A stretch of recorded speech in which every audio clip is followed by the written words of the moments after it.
What time is it? It's Tonight, the revolution begins. I'm expecting a fight, hoping for a war. We are the Bullet Club. I am the greatest living professional wrestler alive. One by one, they will all follow me. Bada boom. Realest guys in a room. How you know? Feed me more. Sasha Banks! Banks save it again! Banks save it again! Reversed! Reversed! Bayley submission it over! 15 seconds! 15 seconds left! Tied at 2 for the NXT Women's title! Get those fingers back that bad hand, 10 Sasha seconds! Banks. 10 seconds to go!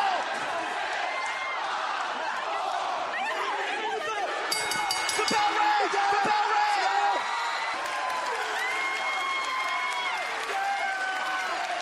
And Bayley has done it!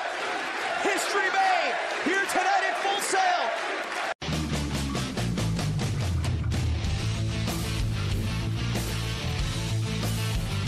Ladies and gentlemen, wrestling to the mat.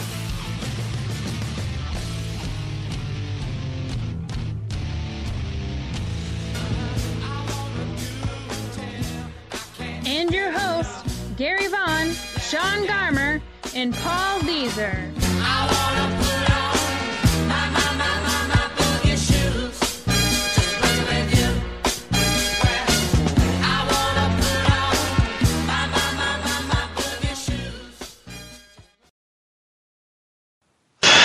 Well, it certainly took us too long to boogie into making this show happen, but it's here. Wrestling the Max episode 164. And we're doing quite a few different things tonight here, Gary. That's right, we sure are, but we're doing some very awesome things. That's why we got our boogie shoes on, of course, because we're going to boogie over to TakeOver. That's right, the Respect version of TakeOver. It is a really good show that we want to talk about, and you guys all hopefully got a chance to check it out Wednesday night, so we are going to get into that. Plus, guys, we are going to delve into some Bound for Glory. That's right, if you got a chance to check out that show, we're going to give you our opinions and our thoughts on that show, as well as we are going to be previewing King of Pro Wrestling. That's right, New Japan show coming up. And of course, for that show, they're going to have some special announcers. We're going to give you those names. Plus, we'll also be talking briefly about Madison Square Garden show. We didn't get a chance to talk about it last week because we, of course, didn't do it. It was before the show even was on. So we'll give you our little thoughts on that. Plus, we always talk about Monday Night Raw. And we always cover TNA. So we'll be covering those shows today. And you guys don't want to miss this. We are going to crown a superstar of the month and a match of the month. We didn't do it, in the previous podcast. So for September, you're going to get it now in this show. It's going to be exciting. We cannot wait to do it. But before we go on too further in the show, I want everybody to know we do have a guest that's going to stick around just for the beginning of the show, and that is Mr. Patrick Ketza. Welcome to the show, man. I still need a cigarette after last night, and it's not even from TakeOver. I gotta love that. We'll let him keep the details to himself, though. Well, we got a little bit of happiness today too. The Cubs won last night. The Rangers won this tonight. Who cares about the Astros? But hey man, they bounced the Yankees. I don't care. I hate all Houston teams except for the Texans, so I don't really care. It's just anybody who can beat the Yankees gets a thumbs up from me. Oh, that's fine. I feel kind of bad. Randy does the sports podcast with us, so I kind of have this thing where I kind of wanted him to move on a little bit, just so Randy would have this false hope and then get slammed right down. Well, now the Astros get to enjoy that, but hopefully for Patrick's sake, the Cubs don't have to deal with that. Yeah. So. Hey! Back to the Future said it's happening this year. I was about to say they got Back to the Future behind them. I think they'll do all right. Yeah, exactly. And you know what that means? I think that means that Patrick's got to run out and buy that $20 bottle of Pepsi that they're coming out with. It is, going to help you win this, whole series. I promise. So. Well, And then I need the auto tying laces too. man, I missed out on those. I got to get those as well. I'm still looking for the hoverboard. I need one. Yeah. But anyway, well, we've got a lot of cool things going on. Tonight. Well, technically right now as we record the podcast, it's no longer my anniversary, but me and my wife celebrated an anniversary. That was really fun, despite the fact that I didn't do anything for it. That's right, people. I am waiting for death. No, I had to prepare for 2 podcasts. I had to watch the Thursday night football game and get ready for the sports show, football to football. And, of course, I had to make sure I had all my stuff ready for this show. So I had a lot of stuff going on, and she is amazing. She's celebrating by herself, watching Avengers 2. So, well, technically, it's now the next day. So yeah. Yeah, so, see, I'm safe. Just warn her I don't need another black eye. So, anyway. Oh, man. we do not promote domestic violence on this show. I'm just saying. I mean, whatever Gary does in his own time, that's. Yeah. We'll keep it to myself, right? Yeah. I'm not going anywhere near this one. Yeah. Beware, very much. All the Irish temper that comes out of this house. Yeah. It's worse than yeah, very dangerous. So, well, guys, we've been having a lot of fun here. We got a lot of things that are going on in our worlds. I know Paul got to enjoy a really awesome hockey game tonight. Stars are doing pretty good, looks like, Sean Paul. No doubt about it. Don't boo them. Blackhawks fan over there. If you've never been to a Stars game, you should totally go. The guy who runs the PA is a heavy metal fan and also a wrestling fan. So I got to hear both Finn Balor's and Seth Rollins' theme music tonight, which is always really cool. Oh, that's amazing. I got to go. That's cool. Yeah. Oof, man. And I will say this as a quote unquote bitter Hawks fan. I actually did go to a game in Dallas last year, and we had an absolute blast. Me and my family went. So. Oh, that's awesome, man. I'll tell you what, man. I greatly appreciate you guys dropping sharp for us. That was nice of you. Yeah, see, we owe Patrick now. Thanks a lot. He's gonna hold that over our heads. Yeah, right. Well, Sean, I know you've got a lot of stuff going on. It's just amazing to me. I mean, Sean keeps busy. He does all these he doesn't just do the 2 podcasts that I'm involved in. He also does a video game podcast and different things. And man, I know you're busy, but you have been playing the heck out of Rock Band for the video game part. Is that game still fun? It's fun. It's sort of broken. Ooh. So, it's got issues. Like a lot of it basically feels like they gave us Rock Band, it works, all your DLC works, whatever from the previous, game, but there's just stuff that's missing that should have been there that because they have to just hurry up and make it, and they're going to do a bunch of updates later. So they kind of continue the trend that's happening in video games now, where you're getting a game and they're going to do a bunch of updates. So, which sucks. It's not a trend that should be happening, but whatever. You're essentially getting 3/4 of a game, and the last 25% comes out later. Well, to be fair, they made it to where it's supposed to be a platform now, so they're going to keep updating it as it goes. There's not going to be a Rock Band 5, Rock Band 6, whatever. So, it's still great. It's still fun. I haven't got my instruments yet I have my instruments. I haven't gotten the little adapter that lets you play your old instruments because apparently the adapters got held up in customs or something. So. Wow. Wow. Darn those foreigners. Yeah, right? Can't come into the country, huh? Well, that's ridiculous. But man, I mean, hopefully it gets fixed, and you can let me know, some of these updates. Like, I think for free, they should give you the Genesis album. Man, if that ever comes, I'm downloading that like day one. Do it. Me too. I would too. So I did. They had that September song from Earth, Wind and Fire. So when you played that Boogie Shoes song, it kind of reminded me of that. I was jamming to that today. That's great. At least I got good taste. So plus the theme song of this show that we're about to review in a second, that was also added as DLC today. So. Oh, wow. Well, why delay it, Sean? Why don't we go ahead and jump into it then? You've already mentioned the song, so we're going to play that song for you, and we are going to be right back with NXT TakeOver Respect. I just want to say I love it when Gary takes my segues. So. You can love it. Every word will shape me, every scar will build my throne.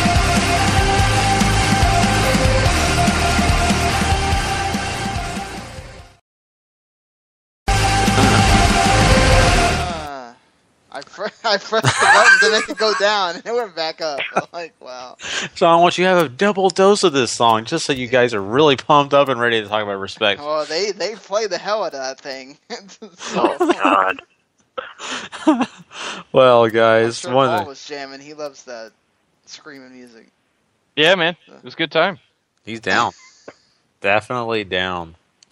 So, this show it's really heavy in the Dusty Rhodes tournament. That tag tournament's been pretty great. We've gotten a chance to enjoy it. But for sure, they really wanted you to really enjoy it because there's 3 different matches involving it. And the first one is actually the first match on the card. We have Finn Balor and, of course, Samoa Joe facing off against Scott Dawson and, of course, Mr. Dash Wilder. So it is, one of those deals where I was kind of excited to see this match come up with Finn Balor's music and him being the first guy to come out. I think that was a great way to pump the crowd up. Everybody loves Finn. But in general, we get a pretty decent match here, guys. But I'm really curious, what you thought about this match and were you bummed that, and I know everybody, it loves Finn Balor. I know everybody loves Samoa Joe, but I mean, Dawson and Wilder, these 2 guys, are young, but a lot of people enjoy them as well. Are you kind of bummed that they didn't get a chance to win this match? What do you think, Patrick? This I haven't gotten a chance to see a lot of Dawson and Dash. I didn't mind them, but I think when you're going up against, you're the top guy in the brand and essentially the number 2 guy, I didn't really have an issue with Joe and Balor winning. I actually, in a prediction group I'm in, I had them winning anyway. And I didn't really have an issue with it, honestly. Yeah, I didn't particularly have an issue with it either. Wilder and Dawson, I think they have potential. There's not enough invested in them yet, I think, for anybody to really care one way or the other. Whereas you have, obviously, as Patrick pointed out, Finn and Joe, the guys who are carrying the ship on their shoulders right now. And, they put it away with the very brutal combination of the Muscle Buster and the coup de grace. So, it was a good time. The death move, as I like to call it now. Yeah. I thought they did a great job of basically you get what these 2 teams are. You get the mechanics working on the leg of Finn, and he sells it throughout the match. This was actually pretty good.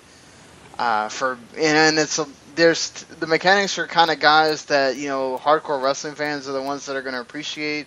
A casual fan probably sees them and says, "Oh, these guys are boring," whatever. But I just really enjoy that they're kind of like a throwback to like the Brainbusters tag team, sort of just 2 guys that go in there, they do their job, they do it well.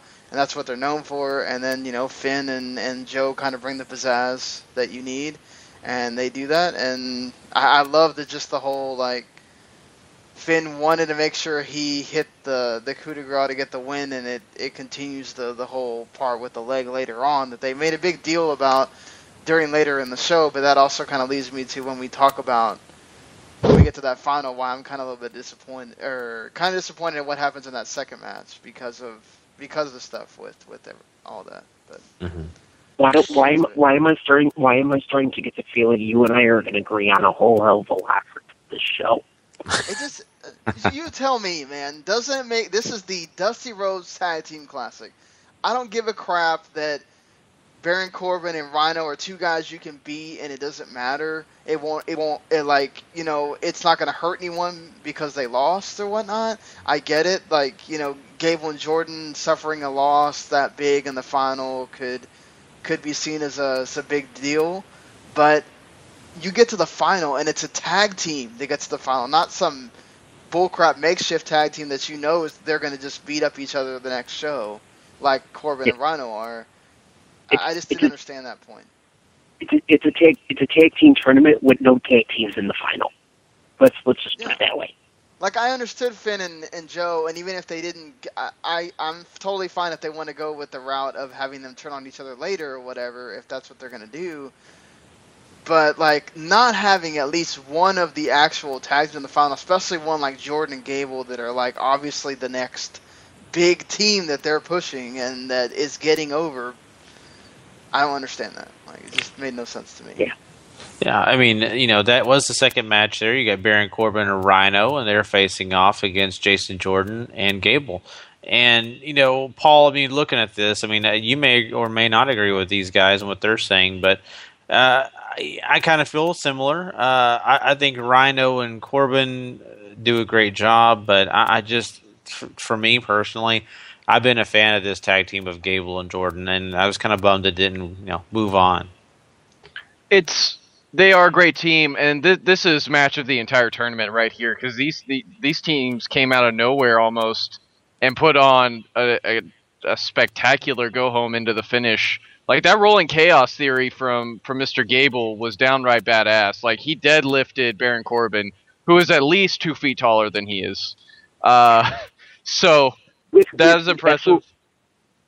I was excited, and he did that with no help. Yeah. Like, he just deadlifted him on his own.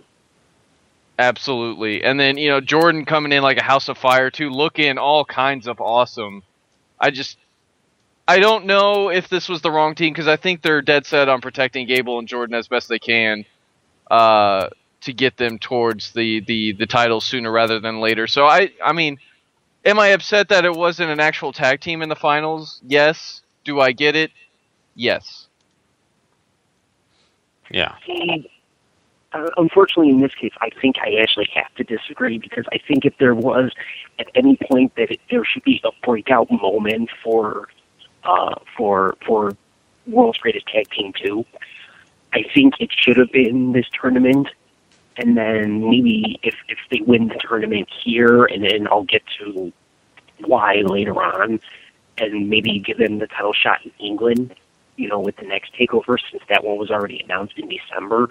But unlike the first match where I was okay with the powerhouse team winning, in this case, I really did not like the fact that Gable and Jordan didn't get the win here. That's totally fair, I think. Mm-hmm. I totally agree.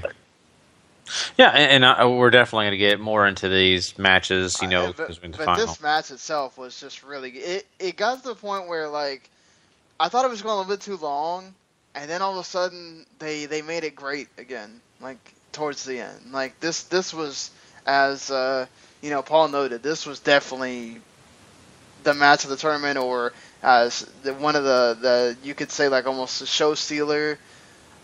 Another match that we're going to talk about can also border on that territory too. But just this was one of those things that I was expecting kind of just to be kind of there, especially with the other side of the coin being Corbin and Rhino, and it wound up being a lot better than I expected. Mm-hmm.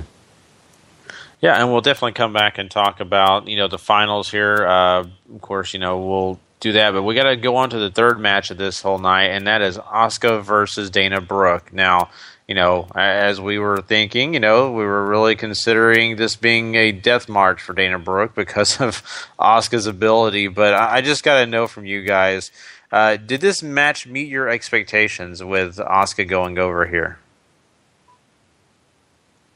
Patrick? I can't believe I'm about to say this, but it absolutely did. I found it to be an incredible showcase for Asuka. I actually caught myself calling her Kana a couple times last night. I have to get used to that. But there were a couple times where it actually seemed like she was moving too fast, and not just too fast for Dana, but like too fast for the crowd to even comprehend like what the hell she had just done, like the transition into the armbar, that happened almost as fast as a blink of an eye. So I think it, a really good showcase, a really good a really good starter match, especially with the fact that Asuka got a good match out of Dana Brooke of all people. Because I've never really been big on Dana Brooke. But I think it pretty much, I think it last night was pretty clear that Asuka is probably going to be pushed almost immediately, even over like Eva Marie and Dana Brooke and Emma and anybody else. And my guess is maybe not the next takeover, but the one after that will probably be Asuka getting a women's title shot. I'll tell you guys what, but I think both girls came out ahead here. I think Dana Brooke really proved a lot, because I thought Asuka was going to make her look like a big bag of crap, and Dana totally kept up with her the whole way, more than holding her own at times, I think, too. And Asuka very clearly is here to kill bitches dead. That is what we learned, because she murdered Dana with a couple of kicks that just looked so brutal. And I think Asuka and Bayley is the match to make for London. You want to try to pack people into Wembley, and that'll do it. Yeah. Is that in Wembley for sure? Yeah, it's Wembley. It's not the big Wembley, but no, it's the one that Wembley, it's the Wembley that TNA ran recently. Yeah, the Wembley Arena. You were actually thinking NXT was going to fit into an 85,000 seat stadium. Hey man, you never know. Yeah. Yeah. I gotta say this. We need to get that quote for Paul. Asuka kills. How's it go? Asuka is here to kill bitches dead. There you go. I gotta get that. Get that tagline on the shirt. Well, how many times last night during this match did the crowd just immediately get on Dana Brooke? Mm-hmm. I think I heard Asuka's going to kill you. I know they chanted "You effed up" when she slapped Asuka. And then also my question is where's Emma going to play into this? Because they made it clear that she's going to play a part, and that's why I don't think Asuka's going to get the London title match, because I'm thinking we're going to get Asuka and Emma in some form. But, that's 2 months away. Yeah, I mean, and Emma clearly at the end of this didn't want any part whenever Asuka looked her direction. So I don't know. Maybe I mean, her and Emma could be a holdover thing to build towards Bayley while Bayley does whatever. But I mean, unless Nia Jax is coming sooner, then I think Asuka is the next lady in line. Well, I mean, not that I think it really matters, because I mean, you're going to see it unfold. I don't know exactly what happens, but apparently Nia Jax does show up in these tapings, so that they just had tonight or yesterday, whatever. Meeting one of my friends.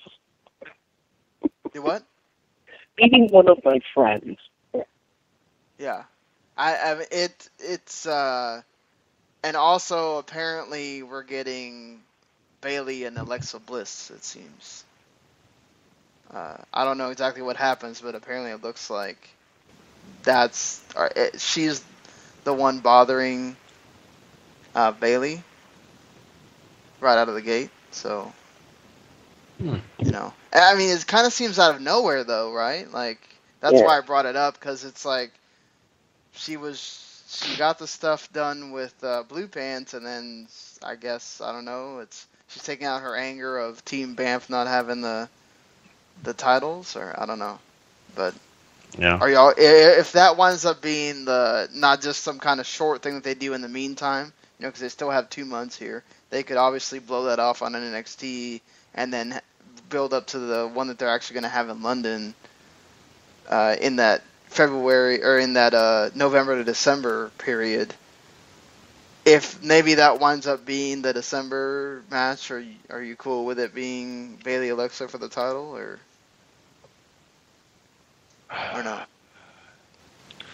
It almost screams house show to me. Yeah. As weird as it sounds, coming from, the WWE's developmental, but that just screams house show to me. It's like, here's your filler feud until we get to, wherever. Mm-hmm. I kind of agree, and I really like Alexa Bliss just because I feel like she brings something different to the table for the Divas. or the women's division in this case. But I don't. You got to strike while the iron's hot, and I know NXT is better than the main roster at doing that. So hopefully they jump on scooching over to us, Asuka. I'm totally cool with that. If because it seems like after Asuka, they don't really have. You have some plans here for seemingly. Obviously, Dana Brooke is going to get some kind of title shot down the line, I'm sure. I think Dana Brooke could obviously be something big because Dana Brooke gets reactions, she gets cheers, depending on who she's facing and stuff like that. So if they build up Dana, could you see that being the? Wouldn't you rather them maybe build up Asuka to like be the WrestleMania takeover? Yeah, well, I mean, if they're doing a WrestleMania takeover, that's not just a house show, but let's say they do a WrestleMania takeover. Wouldn't you much rather that be Asuka versus Bayley there, or like maybe you build up Dana Brooke more and you have like a actual NXT homegrown against another NXT homegrown? Well, when I had mentioned the possibility of like Asuka and Emma in December for the London takeover, that was part of the reason why I had said that was because my thinking is that you build up Asuka to WrestleMania, whatever they're gonna do with it, because they can't do a Saturday night show this time because of the Hall of Fame. Mm-hmm. But however they want to do that, that's where my thinking was going. Plus, there's other signings that are coming soon, and we don't know where they're going to fit in. We don't know where Nia Jax is going to fit in. I think Athena is probably going to end up start showing up soon. Whether she's already just in developmental or whether she starts showing up on NXT TV.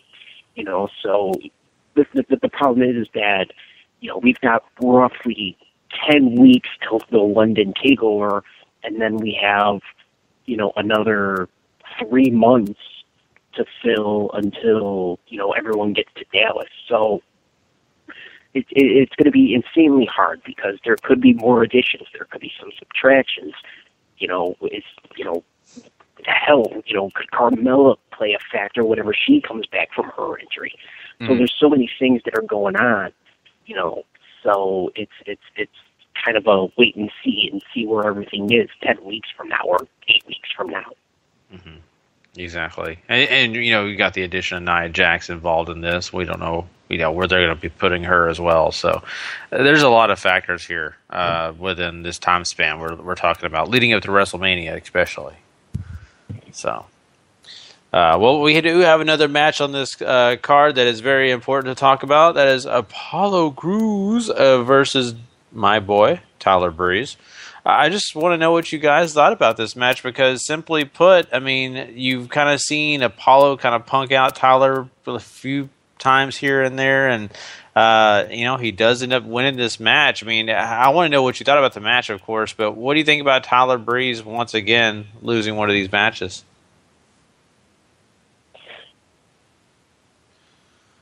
Well, somebody talk. Yeah, come on, Patrick. Tyler Breeze is destined to be NXT's Charlotte to the Stars, and I hate saying that. I really do. I really do.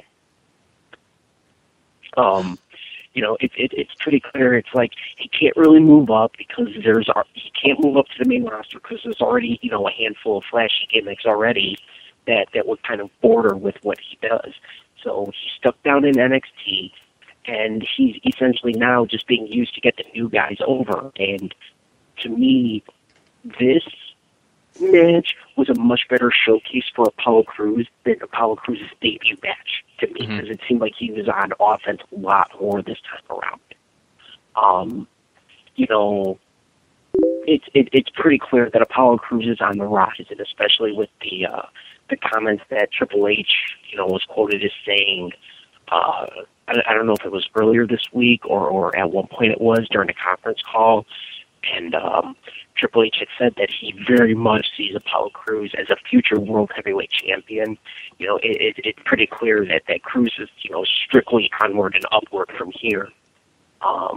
You know, and I really do feel bad for Tyler Breeze because, you know, every match, he gives everything that he has, and, you know, he loses almost every match. You know, every big time match, I should say. You know, yeah, pretty much, except Dolph Ziggler got a title run eventually. You know, Triple H really likes him apparently, so I don't think that he's going anywhere. You know, Triple H has apparently been trying to get him onto the main roster. So, you know, it might be one of those where, like, Triple H just kind of sees it as, you'll just be on the main roster whenever I can get Vince to pull the trigger. So, right now, you're just kind of doing this thing. I just really hope that we do get that idea that Harry brought up, the whole Regal and Breeze, to kind of end that feud or whatever that's been simmering at the London show. But even if we don't, I mean, at least Breeze goes out there, you know he's going to have a great match, and he's got a good character and everything. It's just, I wonder if to them, they feel like he's the guy they can trust to put him in a good match, and so that's what happens with him, because he keeps getting put against guys that he really can't beat. Maybe Liger he could have, but it's Liger, you know, so I hate it for him too. I really like him, but Crews is the guy getting pushed, you know, so, you know, it's difficult to say. I mean, this match was actually Apollo Crews' best match, obviously, that he's had in NXT by far, but that's also saying who he's in there in the ring with. But I mean, this was fun. This was really great to enjoy before you get the next match. So kudos for that one. Yeah, I mean, these guys go out and put on one heck of a match here. And, I mean, it's funny you guys brought it, because I'm watching this match, and I'm thinking, gosh, Tyler Breeze is a lot like Dolph Ziggler. He's always around the upper mid-card. He's always facing these big guys. He's never away from the spotlight. He's just not in the spotlight. You know, he's always floating and dancing around it, which is fine. I think it works for him right now, especially if he is main roster bound at some point.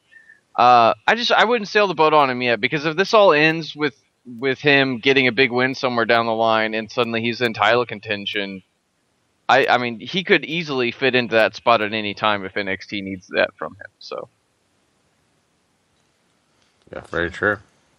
All right, guys. Well, you know, we definitely will have to follow Apollo Crews further. We definitely enjoyed this match for him, but we got to talk about the Dusty Rhodes Tag Team Classic Finals. That's right. We are sitting here, and at this point, we have Finn Balor, Samoa Joe versus Rhino and Baron Corbin. And in the end, we do have Finn and Samoa Joe going over. They win the tag tournament. It is, you know, a really nice thing. Especially we get a chance to see Dusty's kids there. You know, we get to see Cody, and of course we get to see Dustin, I guess you call him Junior.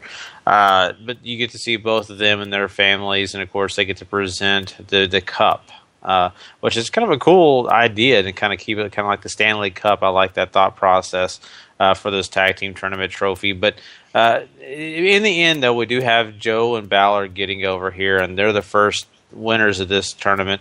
What were your thoughts on this whole tournament, and of course, you know, the finals plus, you know, this cup?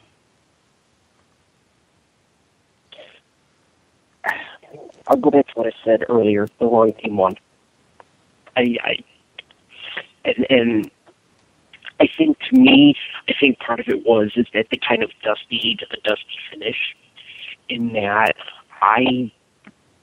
once they started focusing on Finn's injury, you know, with his leg and everything, I started to think more and more that Joe was going to turn on Finn, or vice versa. Finn was going to turn on Joe, and the opposing team was going to end up winning. And I will stick to my guns with this. I still think it should have been Jordan and Gable. but I think it was, meant to be a nice and good kind of storybook ending to everything with the top stars winning, which that essentially kind of was what happened, like with the Jim Crockett Tag Team Tournament Cup. Mm-hmm. But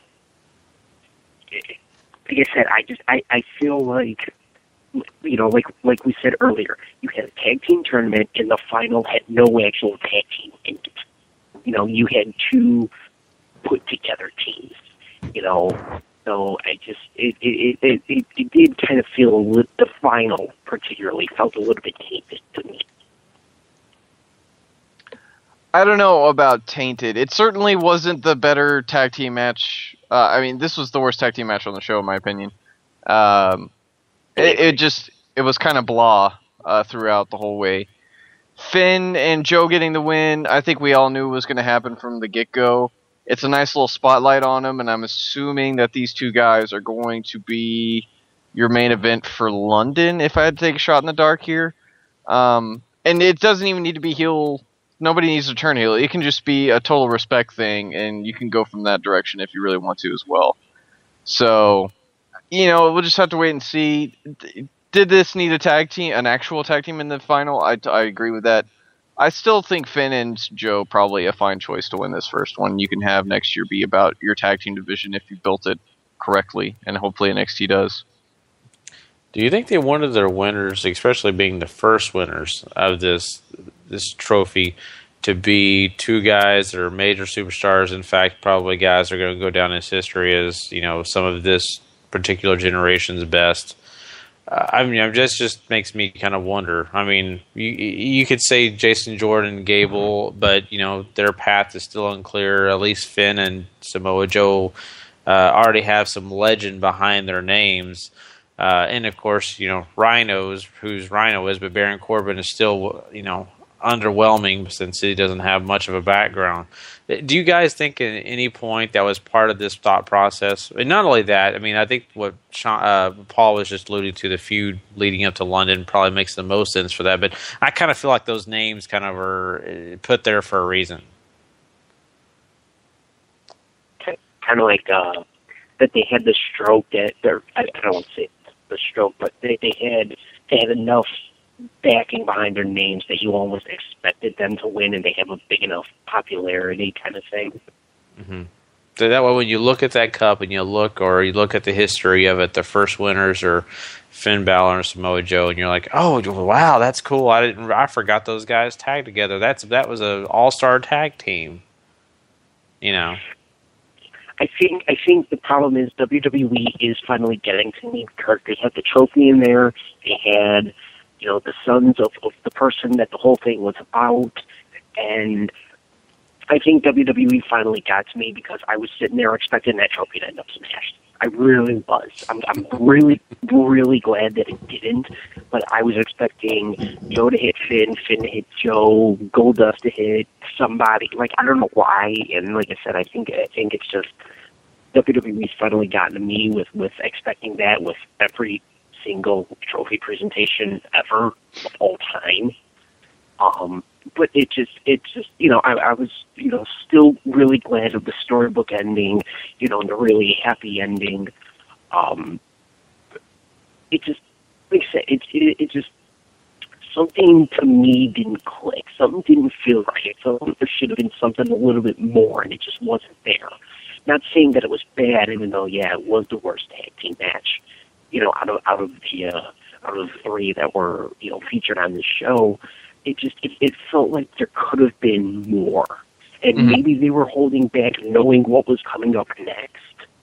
But 2 months ago, the sub-main event didn't hold back, knowing what was coming up next.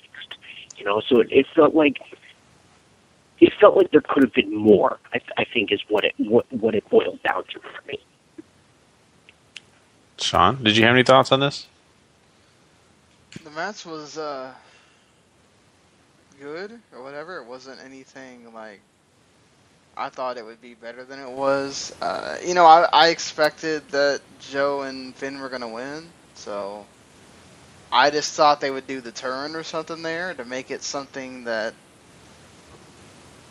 there was a reason why they won and not a tag team. When they didn't do it, I was kind of like, okay, I guess they'll just do it later, or like Paul said, they won't do it at all, because I saw them have a match at that NXT Live event where it was just about respect or whatever. So, they can do it either way they want. But Joe is obviously a great heel if they want to do that too.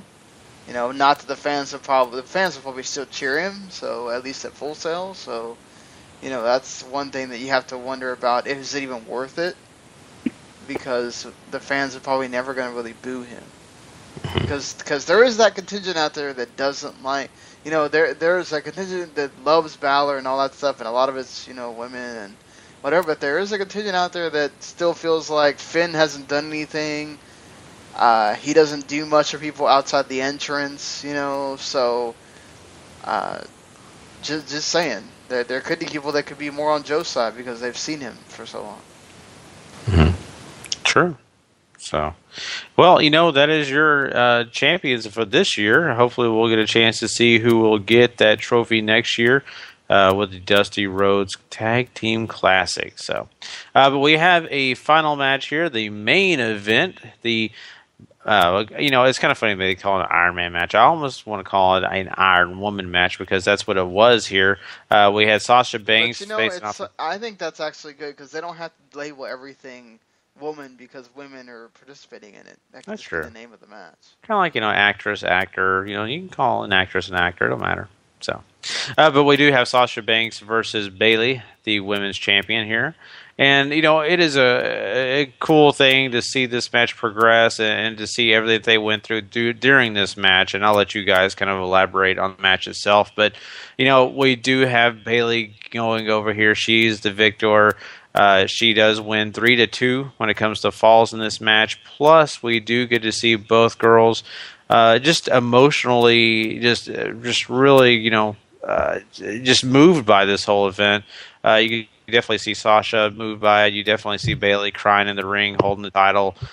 Triple H, of course, has flowers for both of them. So a very interesting ending. I'm just kind of curious what you guys thought, of course, about the match, but I want to know what you thought about this whole situation where the emotions were flowing. Did you guys think it was too much, or do you think it was, well done? Patrick? I don't think it's obviously okay. I'm going to be biased, as a fellow of women's wrestling. Personally, I thought it was great because it wasn't just about the match. It wasn't just about the fact, they're going to be in a 30-minute Iron Man match. I think part of it was also everything that essentially the four horsewomen, all together, Charlotte, Becky, Sasha, and Bayley, had done over the past, how long has it been now? Almost 2 years. As much as they've tried to fight and make themselves known and get themselves over, and to finally see, they're on almost the biggest stage possible. They're in the spotlight. They finally get their shot, and not only that, they get the first women's Iron Man match in WWE history. To my knowledge, only the second women's Iron Man match ever. Only because I'm neurotic about things like that. It took them 1:07 into the match before they even did anything, just because they were, sitting in the ring, having their stare down, and taking it, a moment, because this is something that will never happen again. And what I mean by that is there can only be one first women's Iron Man match.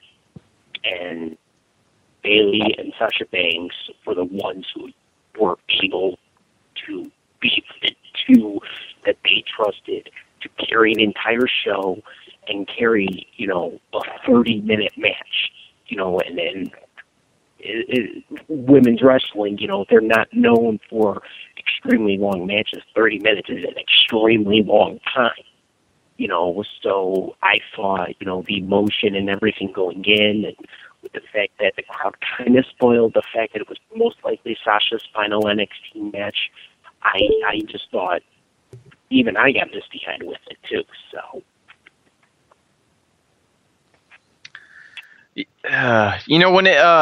when it comes to this match, I don't. Do you guys think it was better than the match at Brooklyn?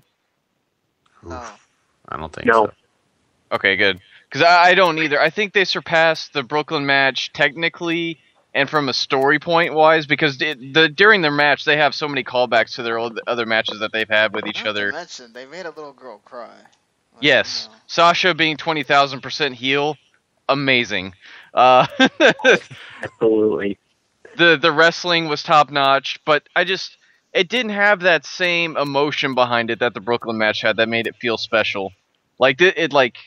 That felt like an ending of an era. This felt like, a little, I don't want to say an epilogue, but it's like a little tacked on note that is still really good. It's like the unnecessary sequel that's still really good, but you didn't need to have it. And it's just a nice thing that they got to do, sort of like a thank you. I agree with that point. I think that point is well taken. That you probably, we were expecting, okay, this is the end of the era. Yeah, Bayley's going to have a new challenger now, whatever. And I understand that they probably felt it was too soon for a lot of the divas. Asuka wasn't even around yet. They felt like, let's give Dana some more time. Alexa Bliss was still kind of finishing up her thing, whatever. All the lower tier divas were just that, lower tier. They really aren't. There's still no one other than Asuka technically, but she's still new. That's really there on Bayley's level, except Emma, and we've seen Bayley and Emma a lot. Just in history and all that. They really kind of dug that into the ground, and then kind of made Emma her first stepping stone into her journey to the title or whatever. But so I was fine with the concept of, okay, well, let's try something different. Let's do something that women have never done before, at least in WWE. And I thought the match was really, really good. Yeah, it wasn't in the, I think it was a smidge below the great territory, or the excellent territory that the other match was in. The other match was, that borderline between the whole 5 stars and the whatever you can get between that border. That was what that match was. This is a little bit off of that for me. I agree with Paul completely that the emotion that they tried to put in was awesome. The story they're telling, all the callbacks, all the stuff. I just thought that they tried too hard to make you feel the same way you felt at the end of the other match. And you just weren't going to have it because you already kind of knew Sasha's on the main roster. She's not Bayley's not losing. I thought they did great with the finish. They really made you feel like, oh, well, damn, they're really pushing it here. Are they going to have the tie? Are they going to, whatever? I'm really weird with Iron Man matches. I kind of prefer, because we're in a different era now, we're not the one with Triple H and The Rock, because of the era it was in, totally cool for it to have 20 falls or whatever. I'm more of a traditionalist with these Iron Man matches. I don't want to see a bunch of falls. I'm cool with 1, maybe 2. And the whole point is just building into this, and you don't do this over and over and over where it kind of feels like a regular match for a lot of points, and then you start ramping up and all that stuff. So there's parts of this where, as a whole, it's really, really good. But if you section off parts of it, it's not always building to that whole completely well, Mm-hmm. So yeah, great points. And I could definitely see where you're coming from on that. And yeah, I kind of felt the same way. I think it was a good match. I guess you could say bordering on great, like Sean said, but it's not terrible. But I think we just got a chance to see such a great match at Brooklyn that our expectations are high. And so if it's anything below that, you just kind of feel a little odd about it. So, but Bayley's your champion still, and that's great. There were a couple botches in here too. Yeah, that's true. Well, yeah. It happens. But I think getting back to something that was mentioned though, that crowd did not want to boo Sasha. They knew that it was Sasha's last match. So I think, I think Sasha is actually almost a borderline hero in this match because yes, the match wasn't a 5-star match. Let's go, if Brooklyn was 5 stars, this was, 4.25, 4.5. Yeah, that's where I was going but with it, yeah. For Sasha to be able to take that crowd that did not want to boo her, that was cheering her, and get them to boo her by almost any damn means necessary, even picking on, Bayley's number one fan to the point she made the girl cry. To the point that it got to where the crowd started breaking out the old Sasha's Ratchet chant.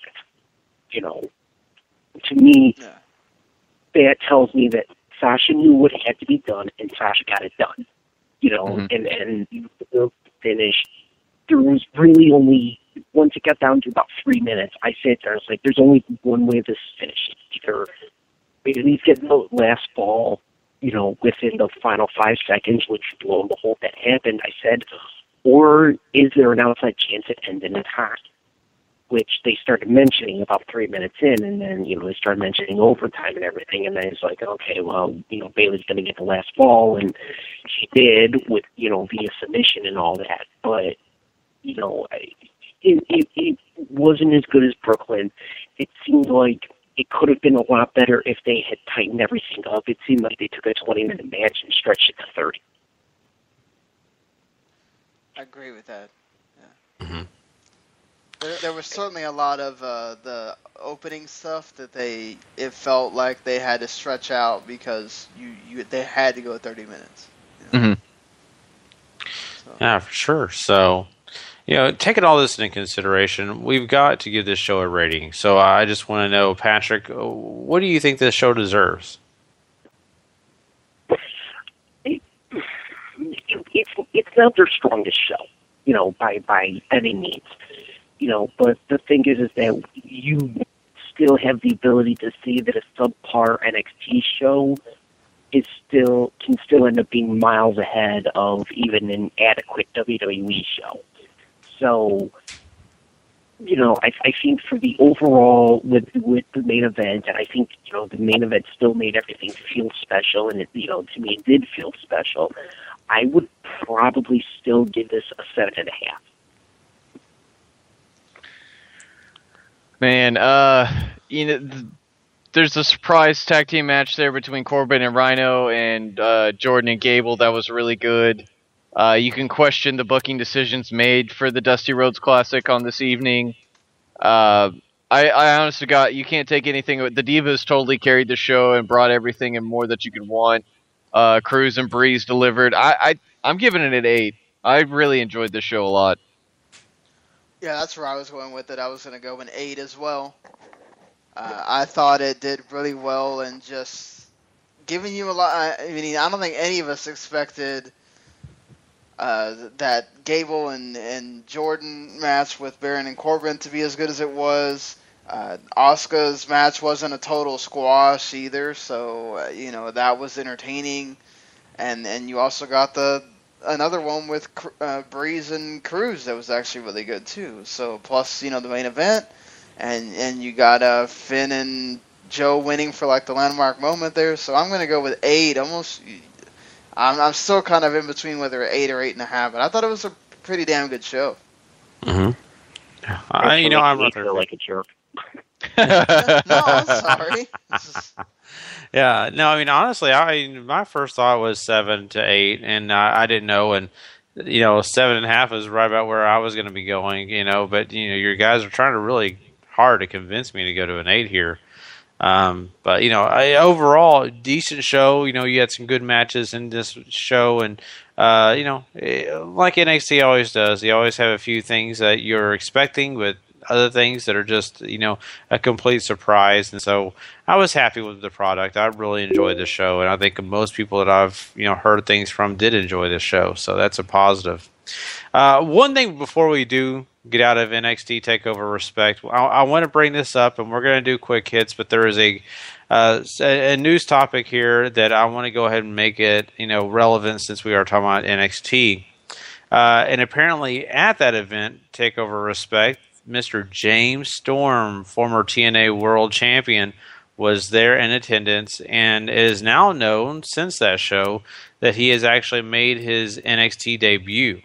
So, saying that, guys, I mean, I got to know, Patrick, what's your thoughts on James Storm being a part of the NXT roster now? 2 years too late. I think he should have come in. Well, actually, I think he probably should have jumped to WWE when Chris Harris jumped, but I don't think this is going to be a case where James Storm's going to come back with the crowd making fun of him. I welcome him. I want to see the match. I want to see what his future in NXT holds. I do kind of find it funny now that more TNA stars are jumping to WWE and not vice versa, like it was a few years ago. But it's getting off the sinking ship. It really is. Gosh. I mean, can't wait. Sorry. Oh man. I fucking hate this. I mean, it's not Gunner. I mean, you watch Gunner will show up, and I might not be able to show anymore because I'll just be on a diatribe of hateful speech. But I can't wait till they reform the James Storm and Gunner tag team. And oh God. I have a very low opinion of James Storm. I think he's very one-dimensional, which works in a tag team. But when it's just him, he is god awful. So I got nothing good to say here. So maybe I shouldn't say anything. But they don't want me to watch NXT, is what it looks like. God, man. You know what? I think actually if the deal is for him to be a trainer and he's just going to get some spots here on NXT, maybe this was let's see how the crowd reacts to him if they know who he is, since, Winter Park's about 15 minutes away from Orlando, and I'm sure not that much farther away from where the Universal is where they do TNA, so, I was just surprised that he's the Cowboy James Storm in TNA, so that's pretty cool for him. Apparently, they started clapping and doing stuff with him after the match too. So, hey, you know what? Triple H might have somebody that he can bring out when you think you have another mid-level match that you need on a takeover. You can bring out James Storm. I think, and TNA has been big in London too, so you could take him to the London show and he could do something there. I think this is a really good thing for TNA. Look, I get it. James Storm isn't No, good for NXT, not TNA. Yeah, NXT, sorry. This is good for TNA so they can, get away from some of their originals and actually build people. But, see, I found a way to save it. Anyway, NXT, I think, it's just, and I get why Paul feels that way about James Storm. I'm kind of indifferent on James Storm, too. He's nowhere near as bad as Gunner or Sam Shaw or some of the other crazy, dumb ones that TNA's had over the years. But I think he can bring a lot as far as, the trainer aspect, as far as the just being a veteran that's been there.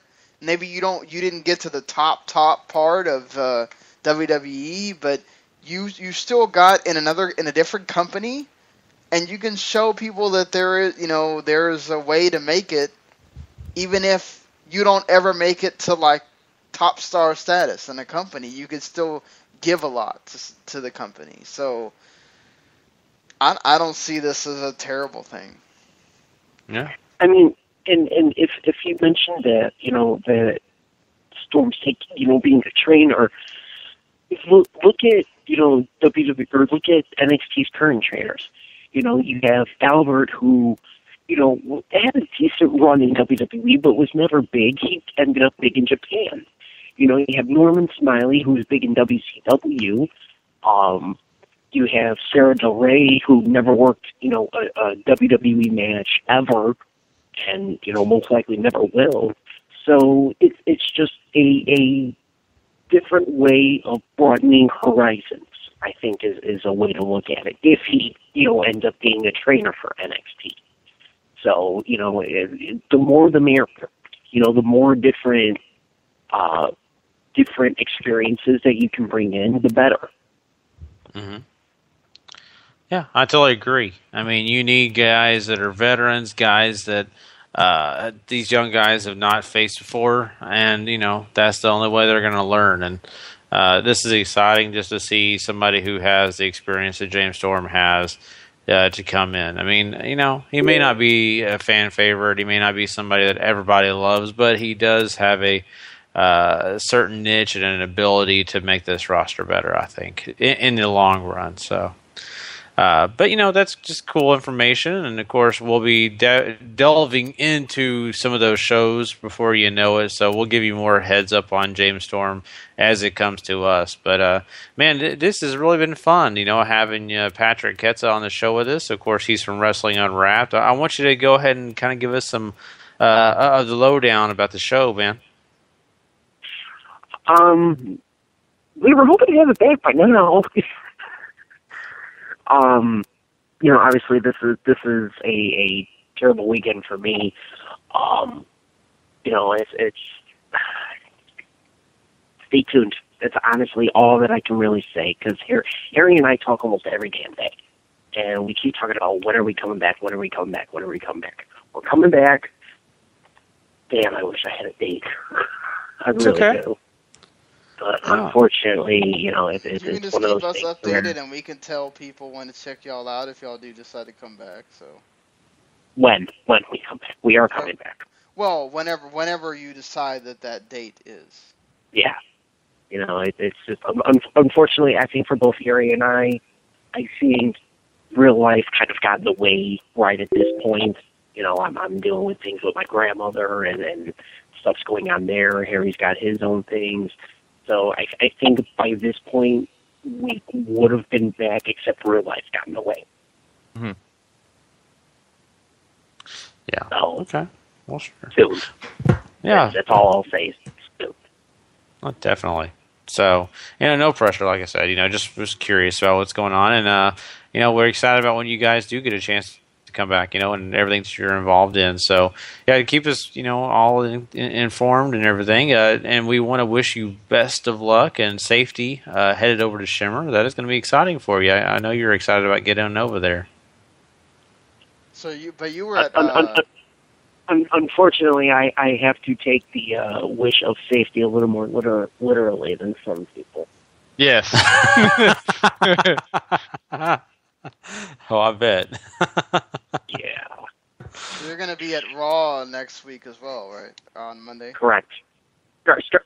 Starting tomorrow, I'll be going to 6 shows in 4 days, essentially. Wow.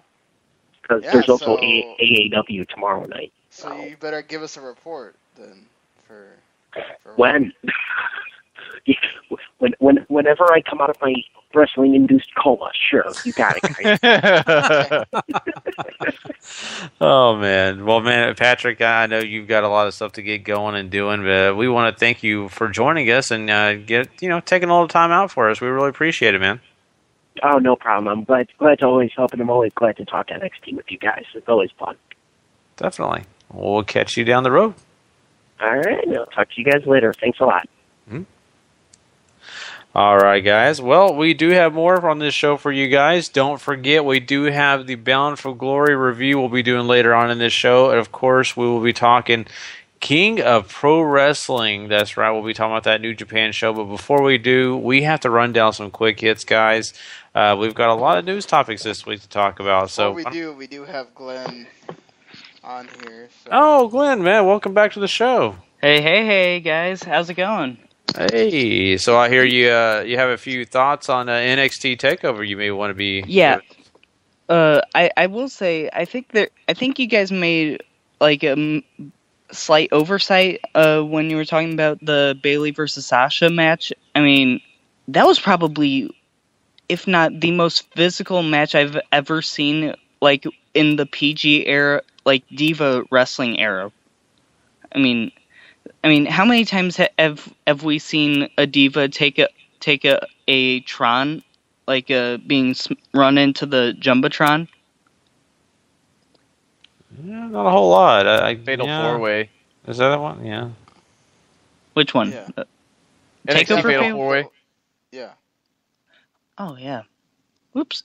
Forgot about that one, but still, I mean, that was pretty freaky. Not only the same Tron that Kevin Owens likes to use for doing that pop-up powerbomb on the ring apron, but for the main one, I mean, that was kind of shocking. Kind of pun intended on that one. I mean, I agree with you. Just it's not about the physicality. The physicality wasn't the problem. You know, it was. Well, as a whole, the match just. You know. I was just saying, I love the physicality. I thought that was just so neat and so out of the blue that they were actually going to let them do some of these bumps. I thought that was just so neat that they were actually kind of not making a stupid decision for once. Mm-hmm. And like letting the divas wrestle like women instead of divas. Because agreed on that one. In all theory, I mean, if somebody is called a diva, I mean, that's kind of an insulting term. I mean, when you're calling them a woman, woo, I am woman, hear me roar, empowering sounding. Just, it adds something, and to be honest, I would have preferred it called the Iron Woman match because it's uncharted territory for the Divas division, for the women's division, and I think in order to reflect the fact that this is kind of the climax of the Divas Revolution. I think in that case you're also bordering on that line of there's a lot of people that think that you shouldn't have to have the women's anything. It should just be able to be on the same level. And when you call it the women's something, you're automatically putting it in it, pigeonholing it into a certain place. Like there's a lot of people that say it should be called the Women's World Cup. It should be called the World Cup. It should be called NCAA basketball. They do it as more of a separating it so that when you look at it on TV, on a guide for your cable, you can understand the difference, and I can get it that way. But there's also a second-handed way that other people see it. And I think that's what they were trying to avoid, because in wrestling you don't need that. Yeah, I kind of am seeing that point, but I mean, I just wish that since if they would have embraced the fact that this is uncharted territory, to give it a name worthy of the fact that they are going into uncharted territory, and not kind of as he said, pigeonholing them, but. I mean, that's just kind of my thoughts on the whole thing, and I'm not sure about anybody else, but about the whole Dusty Cup, I will say that trophy, beautiful, such a beautiful trophy. Oh yeah, that trophy was pretty awesome. Mm-hmm. I think that's probably going to be the equivalent of the Lombardi Trophy for WWE.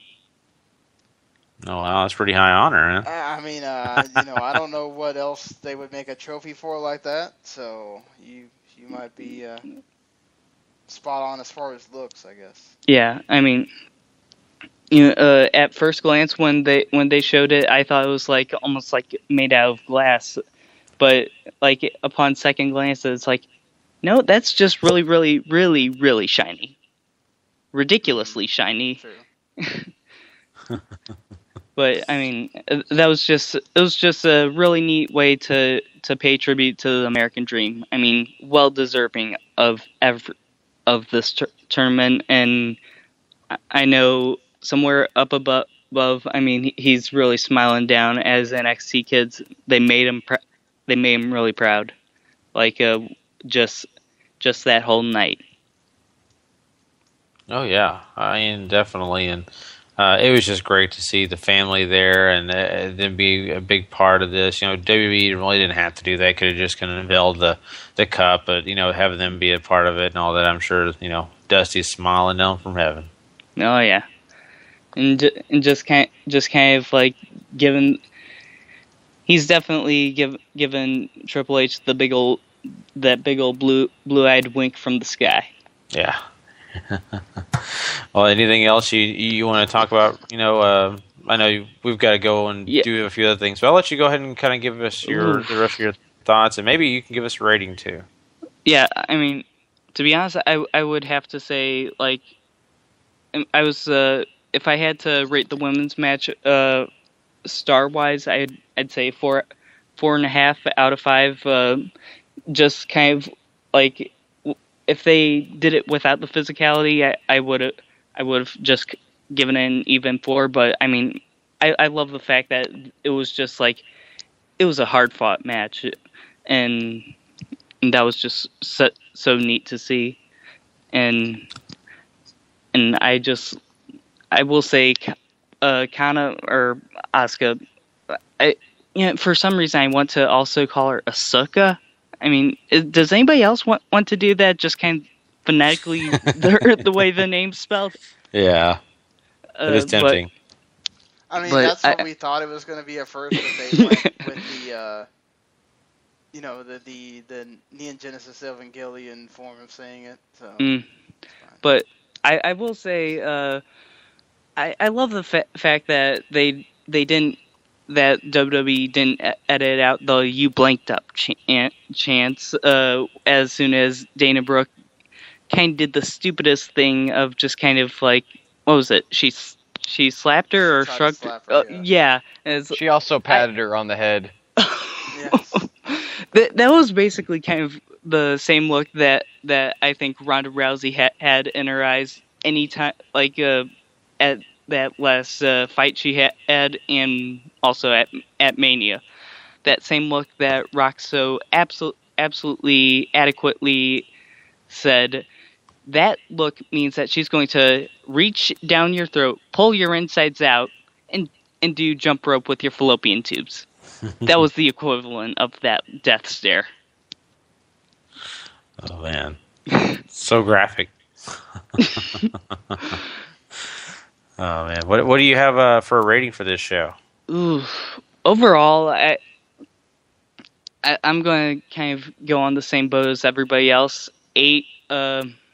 I do think Tyler Breeze could have at least had some more near falls of getting so close to winning. And to be honest, I think this might just set up a match between Regal and Breeze come December takeover in Britain. Just kind of the way that Regal has been kind of meddling in his affairs of sorts, and I think that's going to be what they may set up for. And I will say I wasn't surprised about the tag teams that made it to the finals. Like, I will say during that Chad Gable match and Chad Gable and Jordan had against Rhino and Corbin, man, oh man. I will say I'm now officially willing and Gable to be on their side. It's basically World's Greatest Tag Team 2015 onwards and upwards. And if the rumor mills are possibly correct, if by sometime in the next few years, if Kurt Angle ever decides to come back to WWE, I think we may have Team Angle 2.0. There you go. Well, man, we really appreciate you calling, Glenn, and we want to let you, if anybody wants to hear anything else that Glenn thinks about this show and some of his other thoughts, maybe more in depth, we apologize to Glenn and for everybody. We have a full show today, and we've already covered TakeOver for, I think, about an hour now. So, to be honest, I think you guys need another TakeOver wrap-up show if you guys want me on again to talk about this takeover. Yeah, we would have done it if it wasn't a Wednesday night. It just didn't work out schedule wise for us. But usually when these things happen on a Saturday night or Friday night, or especially a Sunday night, we're all game, and we'll definitely let you know, Glenn. But go ahead and tell us where we can find some of your writings about Takeover. The main writings I have were just like the results based. I did give some opinions on the matches on the wrestling page, Pro Wrestling Authority. It is on Facebook. Like us there. We are now 200 likes strong. Let's see if anybody listening can help us reach number 300. Yeah, for sure. Well, we'll definitely be sending everybody over that way, man. And once again, man, Glenn, thanks so much for calling in. We really appreciate it. My pleasure, and I'm sure you guys enjoy me being here as much as I enjoy listening to you. Definitely, man. We'll talk to you soon. Catch you on the flip side. Bye-bye. All right, everybody, it is time for us to jump into some news, so why don't we head over to some quick hits.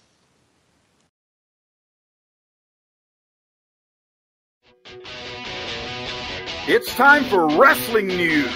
Quick hits.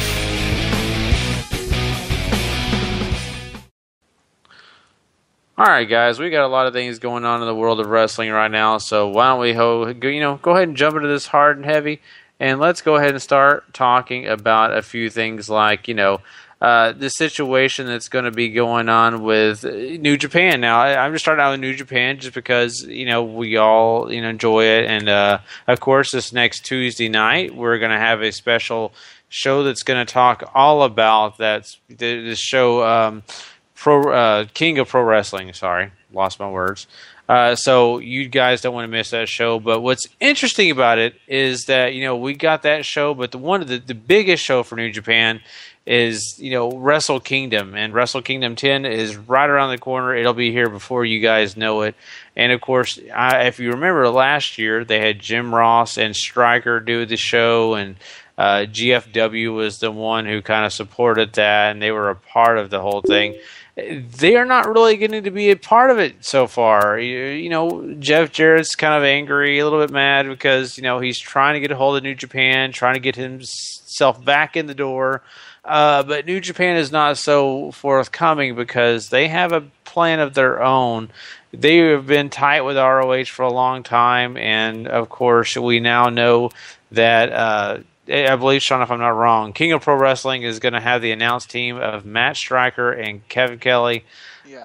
And so those two guys being a part of that show kind of showcased that, hey, the Ring of Honor announcer is going to be a part of it.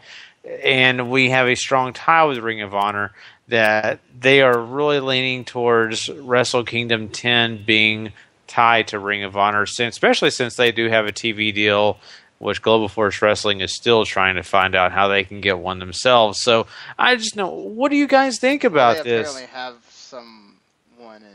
they apparently have one in England or whatever. But yeah, I think at this point, Revolution Pro has a better shot at doing Wrestle Kingdom 9 than GFW does. So. Yeah, I not to laugh at GFW.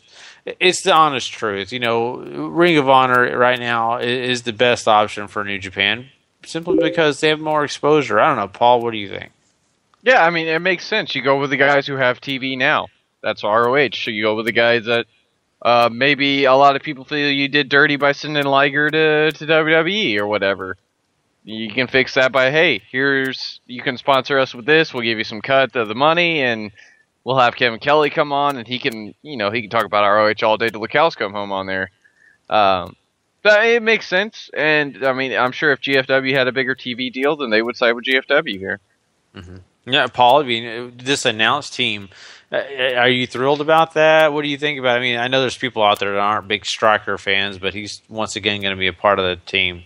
I mean, I liked Stryker with JR, so I mean, if Kevin Kelly and Matt Stryker can figure out who's going to be the straight up announcer and who's going to do color, should be fine because I mean they're both gotten used to being the leads now. So that's my issue. I do like Stryker more of in a color role, so maybe I'll enjoy it a bit better. I mean, I just, Kevin Kelly's kind of one of those that he works really great with Carino because Kelly has that sort of like a much better Michael Cole vibe where he's not going to tell you to like shut up like JR or whatever, but he's also like going to kind of tell it to you straight and sometimes, put Carino in his place when he says something that he shouldn't. Or that, it's like just really heelish and he's like, what are you talking about, King? Like, just whatever. But I think it's just, I don't know. Striker, you have to have like the right person sometimes for him because he gets way into like fanboy mode and it gets like grating. Personally, I'm just still going to listen to Japanese announcers. But, if for people that have New Japan World or that you can, I think this is a great tool for you have friends over that want to watch. You say, hey, I watched this Japanese wrestling stuff, or I watched New Japan Pro Wrestling. It's the best Japanese wrestling going on today, or whatever. You should come over to my house because they have English announcers or on the service for their big show that they're having. Okay, and you can watch it, and now they can understand what's going on. Now, granted, in the future, unless you watch the New Japan on Access stuff, you're going to have to watch it in Japanese, but you kind of understand what's going on and the wrestlers and whatever, and I don't think it's geared towards me necessarily, but, for the people that need the whole history lesson with New Japan and all that, that's cool, and that's good that it's there. And it's good for people like Gary who don't have, who haven't watched it as much as, Paul and I have, or that got invested in it and went back and watched a bunch of stuff. So, I think that's cool, for that kind of fan too. So it has its place, and I like the fact that it's there. And hopefully going forward they have more of that.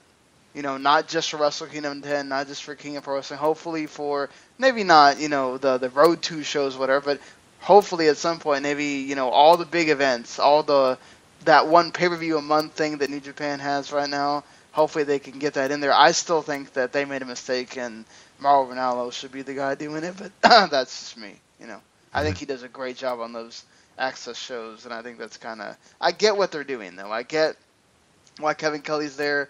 I understand that, Matt Striker's known in our community or whatever, and that's why they're doing it, but I still think they could have had a better team do it together. Oh, definitely, and I like the Access guys. I like Kevin Kelly, and of course I like JR. I mean, I didn't see anything wrong with JR and Striker. I enjoyed that as well. But it seems like the guys at New Japan have a certain style they're looking for, or maybe just are just trying to figure out what they want to do. But it looks like they've got a good plan going forward, and it would not surprise me if we didn't see Kevin Kelly and, of course, Matt Striker doing that Wrestle Kingdom 10. So, and someone, we really need to talk about is Striker here, because Striker is a part of Lucha Underground, and Lucha Underground is going to have a second season. We announced this last week, and that date of the show is looked at to be around January 2nd. So if you guys are really missing it, well, guess what? After Christmas time and January 2nd, you will get your Lucha Underground fix once again. So it'll be kind of like a belated Christmas present for some. For me especially, I love Lucha Underground. But, something that we could talk about is the fact that, Daniel Bryan has apparently been talking about Lucha. Not Lucha Underground specifically, but Lucha Fed. This came out recently when he was interviewed, and they had asked him in the interview, if you're not cleared to wrestle with WWE and you don't look like you have a future there, would you go anywhere else? And he has said that he always has loved Lucha, and he has interest in doing that if he is not cleared by WWE. So that's just kind of funny. Do you guys think that you could ever see Daniel Bryan head to a Lucha Fed? And, could Lucha Underground be one that you would ever see him in? Oh my goodness. I've never seen Daniel Bryan as a lucha guy, and that could work in his favor because he brings something different to the table. And he's such a great wrestler overall that it's not going to matter where he ends up, he's going to succeed. So, I mean, do I know where he's going to go if he goes Lucha? I mean, AAA makes the most sense for everything he's been through, which does feature, Lucha Underground under its umbrella now. And I mean, that would just be a huge get for AAA too if they could pull it off. But God, I mean, he would be such a great fit in New Japan too. Such a great fit.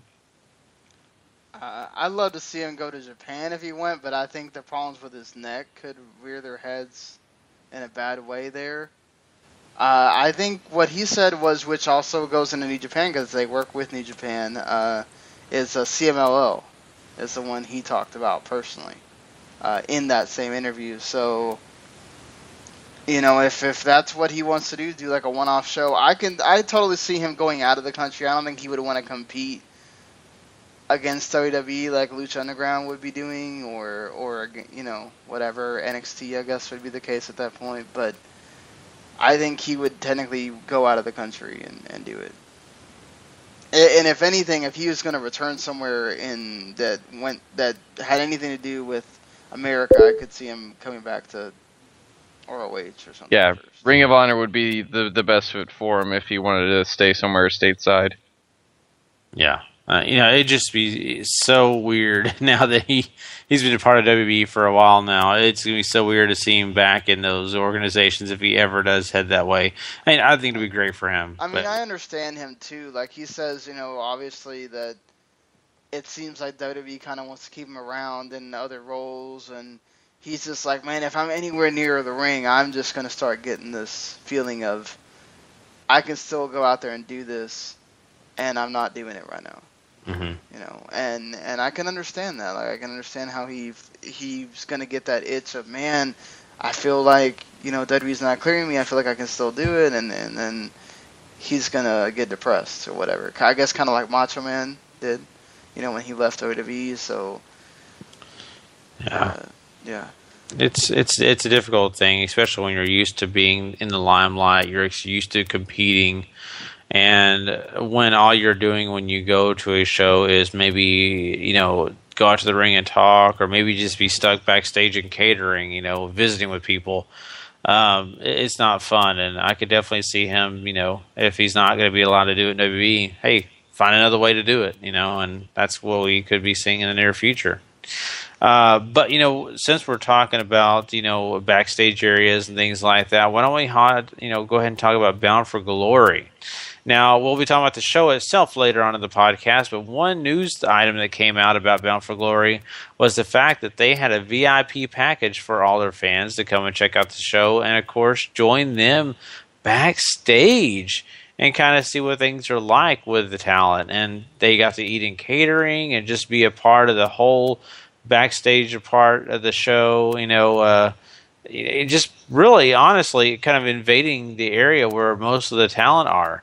And the talent weren't very happy with this. Lots of TNA talent were complaining, saying that their privacy was being messed with and they didn't have a chance to just, be themselves before their matches and things like that. So I got to know from you guys, what kind of idea is this? Because to me, this is invasion of privacy. To me, this is not really what you should be doing with your fans. I get having autograph signings and things. This is TNA again, not talking to their talent. Not being a company. I don't understand TNA. Like, how in the world do you not just go to your talent, hey guys, just to let you know, there's going to be fans coming in. Mm-hmm. I don't know that, and how do you not have signs that tell people, wrestler catering? I mean, this company, like, this is the same stupid woman that sends emails to heads of her own TV people. Like, This is 2015. Who hits the CC button anymore? Like, God, this company, maybe this is a total BS report or whatever, but it just seems so like TNA. We're going to let fans come in, and we're not even going to tell them where they're going to be. They're just going to be backstage. And you're just going to see fans populate areas where they're never supposed to be, and it's going to make everybody uncomfortable, and your people are already uncomfortable as it is. Like, let's make this even worse for them. Like, Yeah, I mean, they were allowed to eat in catering. So, I mean, honestly, Paul, you buy a ticket, you're in VIP, and you go backstage, and hey, you could sit there and get your food and sit beside Abyss and just have a conversation. I mean, he may not want you to, but you basically have that right because you're allowed to be back there and eat catering with him. So, what do you think about this? This is really, really weird.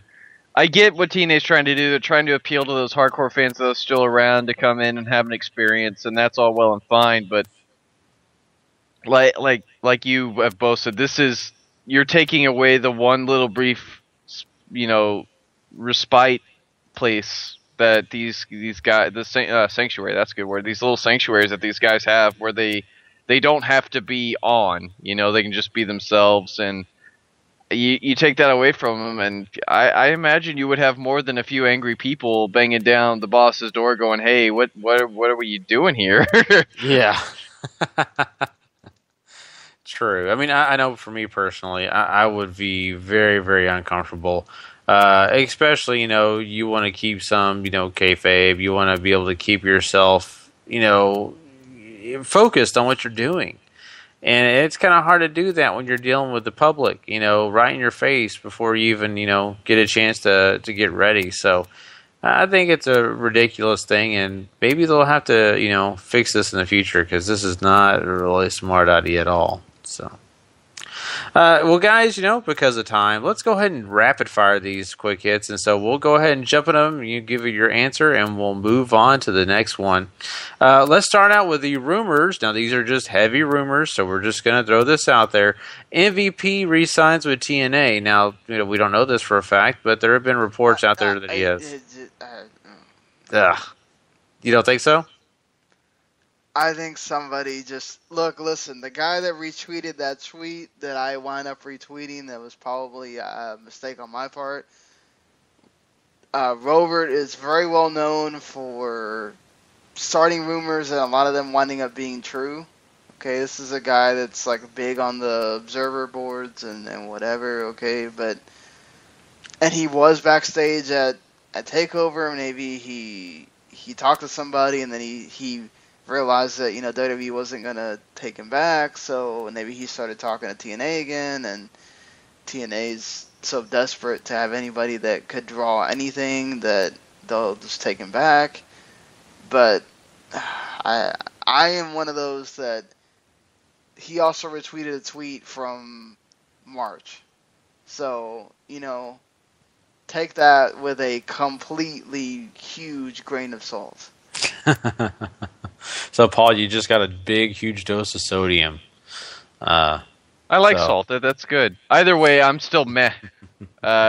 He didn't do anything for him the first time. And, I mean, MVP's the only one that gains out of this because he gets a paycheck again. There you go. There's been talk that The Rock will be a huge part at the end of the year with some plans with WWE, so we'll get a chance to see The Rock back and doing some storylines there, I'm sure. And, of course, The Undertaker has let everybody know that he feels good and that he is open to do more dates than just the Mexico tour. What do you guys think? I think that's Rock Brock, and I think that's Taker saying he wants to do a better build-up to his last match. Yeah, I completely agree with the Rock Brock. And, I think Taker just, whoever they're going to line up, apparently Taker's, again, is feeling like he's not retiring at WrestleMania 32. So he wants to show that by that, hey, don't just work me in Mexico. If you feel like I can be an asset more on TV after October, I'm here and willing to do what you need. So, I mean, not to mention, let's be clear here. The more he appears and does things and helps WWE in a way, the guy getting more and more paydays before he gets to that time where he's not wrestling anymore helps him, certainly. So, I'm sure in some ways he feels like, I may not feel this good again, let's go ahead and take advantage of it. Mm-hmm. Well, guys, Charlotte apparently said that the people out there that are being negative and saying bad things about the Divas Revolution are just people looking for negative things to say. What do you guys agree with her or not? I think that's partially true because there have been some benefits to the Divas Revolution, but you can't defend all of it because there have been some boneheaded decisions that they've made. Sean? That there have been decisions that they've made that doesn't make sense. I understand Charlotte. It's not like Charlotte's going to go out there and go, this was terrible. The worst she can say is exactly what Nikki Bella said. I said that the tag team thing wasn't going to work, and somebody told me it was, and we still weren't too sure about it. I feel better now that we're starting to focus more on singles feuds or whatnot. Like, she's not going to go out there and totally trash creative, because guess what happens to Charlotte? Gone. Or not gone, you're in the doghouse just like Cesaro. So, I mean, it's WWE. You can't take half of what these guys say seriously because all of it's corporate speak. Mm-hmm. Well, guys, some other information that we got coming out is apparently regarding some other big, shows and different things like that. But one thing that we will have to talk about here is the fact that, we got WrestleMania 32 coming up here, and it's going to be pretty fun and pretty interesting. The tickets will be coming out November 6th. I know all of us are looking forward to that because we're going to be planning our weekends with that. Plus, you'll also get a chance to check out some big things up there when it all comes down. But, something else that's big is WWE 2K16. Their DLC packages are revealed, and you'll get a chance to kind of peek into that. Sean, is there anything super special that people need to know about these packs? Well, you're going to get a Legends pack, which includes Lita, Trish, Dusty, Roddy Piper, and a few other guys. You'll also get like a cool Ric Flair versus Tatsumi Fujinami Hall of Fame showcase. Then there's a weird one with The Rock and Rikishi is apparently also considered a Hall of Fame showcase. If that storyline was Hall of Fame worthy, then whatever. But I get what they're saying. It's The Rock technically is not in the Hall of Fame, but we know he's a surefire Hall of Famer. And then you got Rikishi, who's in the Hall of Fame, so it's whatever. The interesting one is Orlando Blaze versus Paige in like a dream match sort of thing. So that was probably the coolest thing I took out of it, really. And where the hell do 2K get off calling Diego and Fernando future stars? Sorry, they're not. They're not in the same class as Samoa Joe, who's also part of the Future Stars pack or whatever, which is cool. I'm glad to see Samoa Joe's in the game. Still really not understanding why the 4 Horsewoman Divas are not in it, but whatever choice they decide to make, I guess. Yeah. So it looks like it's going to be a lot of fun, and I know a lot of people will check it out. Now, one thing I know Paul's going to be doing when he plays W2K16 is creating the TNA promotion, and he's also going to be making up this awesome tournament called the TNA World Title Series with 32 different wrestlers that he's going to create and have a lot of fun with. Paul, am I telling false things? Am I accusing you of anything? Gary, you just know me so well. Yeah, see, I knew it. I knew I had the right track. No, but in all seriousness, this is a real thing. This is happening, guys. If you have not watched TNA and maybe you're behind on this, we'll be talking about TNA later in the show, but we'll let you know right now. There is a tournament, and this is the real tournament that they're going to be doing. 32 different wrestlers are going to have the opportunity to earn points to basically get a shot at the TNA World title. So, just real quickly, what you know about this whole tournament, Paul? What do you think about it? I am not a fan, but that's only because of what happened at Bound for Glory and how they're handling all this. It makes sense storyline-wise, but gosh, do I hate this so much because it just seems so unnecessary. So basically, TNA is doing the World Cup in a wrestling format here. You know what? If this wasn't all pre-taped and didn't contain wrestlers that are not part of your company going forward, like Kenny King and various others who are not going to be part of TNA, Bram, who's technically suspended right now, and most people that watch TNA know that, because TNA doesn't have casual fans aside from the ones that go into the Impact Zone. So, and even then, that's a pretty small number there that go into the Impact Zone. It's a cool concept. Give them points for doing something that nobody else has done or whatever.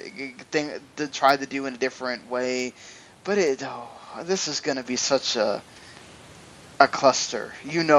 It's the same way they have found a way to.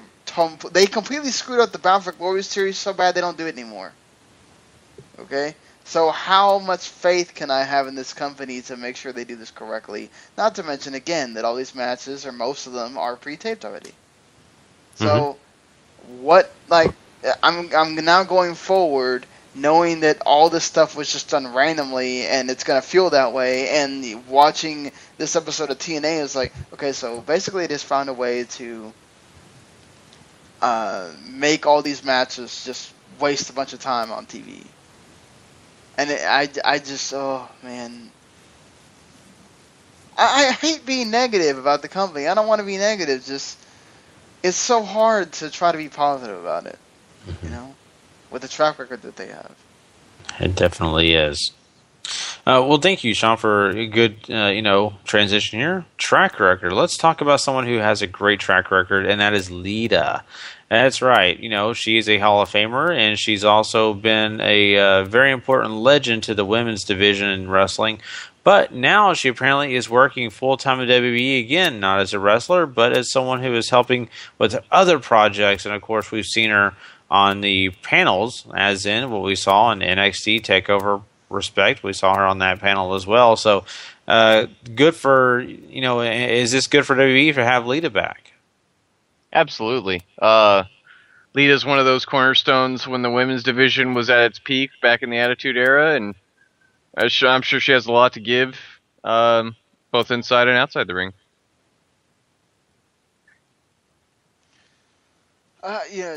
Lita's always going to have a lot to tell the divas and the wrestlers alike. I mean, we saw her on Tough Enough, so this is cool that she now took that position, working with Crave and working in NXT and all that stuff. So that's awesome.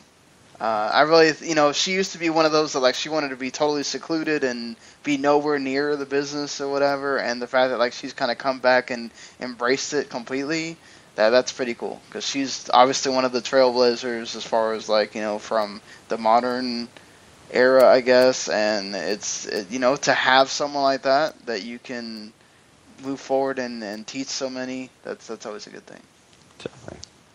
Well, Dave Bautista got married, so congratulations to him. We all wanted to let him know that. And what's the last thing on the docket here, guys, is Triple H was recently interviewed and asked if there was one part of the business in WWE that he would like to revitalize, what would it be? And he mentioned the Cruiserweight division. I know we've kind of mentioned this on the show before, but why not? Let's just kind of delve into it real quickly. I think that was for NXT specifically. Yeah, NXT specifically. You're right, Sean. Sorry about that. But yeah, I mean, what would you think about NXT having a Cruiserweight division?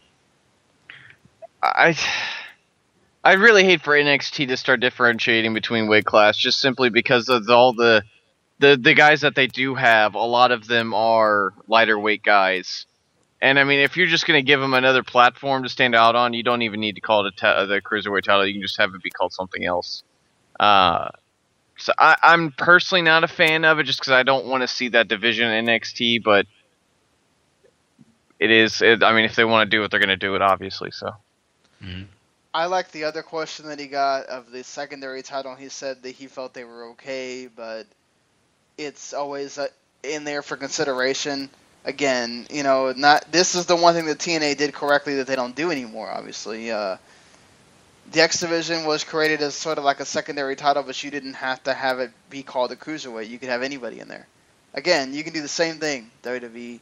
Because I hate that. I agree completely with Paul. Finn Balor is 190 pounds. I mean, what are you going to draw the line at 150 and that's your cruiserweight division? I mean, seriously. Like, it's stupid. Like, so what makes Finn Balor, who's 190 pounds, not a cruiserweight, but this other guy that's 180 is a cruiserweight? I mean, come on. Like, you can't have a cruiserweight with a bunch of small guys in your... If it was all big guys, like WCW, you can have cruiserweights. But even as Eric Bischoff says himself, once you put somebody in the cruiserweight moniker, they are never going anywhere. Unless it's like you're a just completely out of this world guy like Mysterio, and even then, there's a asterisk next to that. So just ask Juventud Guerrero.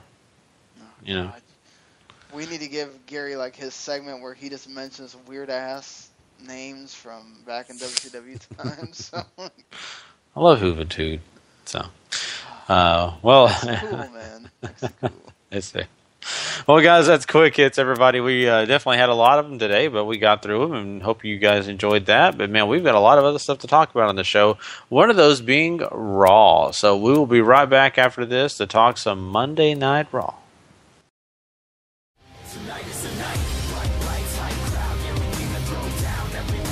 WWE Monday Night Raw.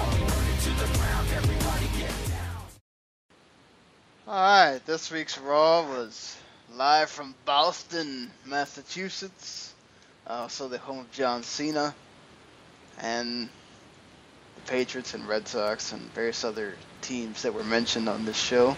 I felt like they had to just go down the, if you're a Celtics or Bruins fan, you kind of felt shafted during this. They were not mentioned at all, but good on them for at least keeping it in season, right? Either way, or at that point anyway, the hockey would start like a day later, so it's really not a big deal. But either way, we started off with basically continuity from MSG with Brock coming out, and they start, Paul Heyman starts promoting the Taker match for Hell in a Cell, but then Big Show comes out and basically interrupts, and we get that whole, shebang with that going on. I like the fact that we acknowledge MSG and we go on from that. Did you guys like that too? And did you like the way that they opened the show with no Seth Rollins, no Kane stuff? We went in a different direction. Brought out the big star from the beginning to kind of get people to grab and watch.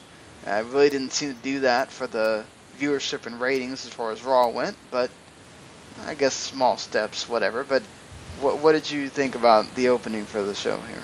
It's still a change in attitude. They came out swinging with the biggest gun that they have right now, and that's Paul Heyman and Brock Lesnar together. We always know Heyman delivers here. He certainly does here. And Brock, of course, is just a monster. And everybody, I mean, he murdered Big Show at MSG too. So, I think it was a smart decision overall.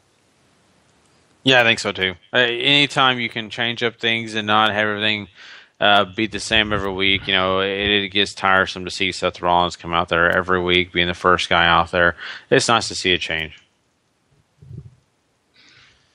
All right, moving on from that, we had our first match, which was the six-man that we thought would happen at Hell in a Cell. They gave it to us here on Raw. Hopefully we don't just get variations of that for the next couple Raws, because, my lord, that's going to be annoying.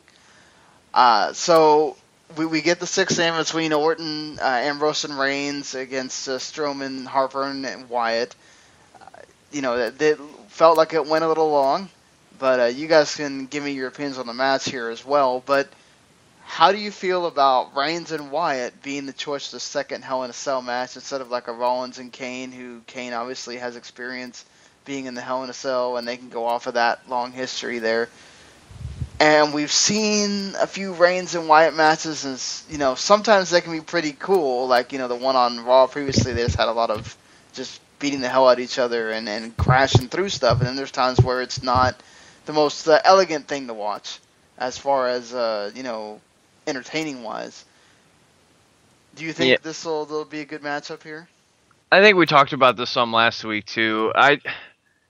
I'm very uneven about this. I think just the Reigns and Wyatt feud doesn't feel like it deserves a Hell in a Cell finish. I think Kane and Seth Rollins would have been a much better idea, especially with the identity crisis thing going on with Kane. It makes so much more sense for that to get, but that's not really, a feud that calls for it either. I mean, really, Taker and Brock, I don't know if that really qualifies as a feud that requires the Hell in a Cell to end it either, but here we are. And if they needed another one and you don't want to do the title match in there for whatever shenanigans that you have planned, this is the next best option you have. And that's certainly, I think, what they decided to go with. This triple threat here, our triple threat, 6-man tag, is really, really good, though. This was a great match to start us off here. Just great back and forth. The Wyatt family, of course, knows trios action, 6-man tag action very well. And the Reigns Ambrose contingent, of course, knows their side very well here too. So, just adding in the extra pieces wasn't too hard for him, apparently. Mm-hmm. No, I agree. It was a fun match to watch. It really was. And the one thing I'll take away and the highlight for me was Strowman. The way they kept trying to take him off his feet, and yeah, they eventually did get him off his feet, but. It wasn't like it was a long time, and I just love the fact that the theme of it is they're trying their best to get him, somewhere other than on his feet, and they do succeed, but not for long. So it was kind of fun to see that storyline that part of the story. I'd agree. I like the fact that Reigns basically said, "Look, we're ending this at Hell in a Cell, thank God." And, we were doing it in a match that felt... I will say this, Kane and Rollins has been kind of simmering throughout the year, and it's whatever, but this thing has kind of amped up between the two families, or whatever you want to say. So it kind of does have that feeling of it could go here, and it doesn't look totally out of place. So let's see if they can bring it match-wise when we get to that point. Speaking of bringing it match-wise, a feud that apparently is going to happen again that we saw various times throughout different pre-shows during the year.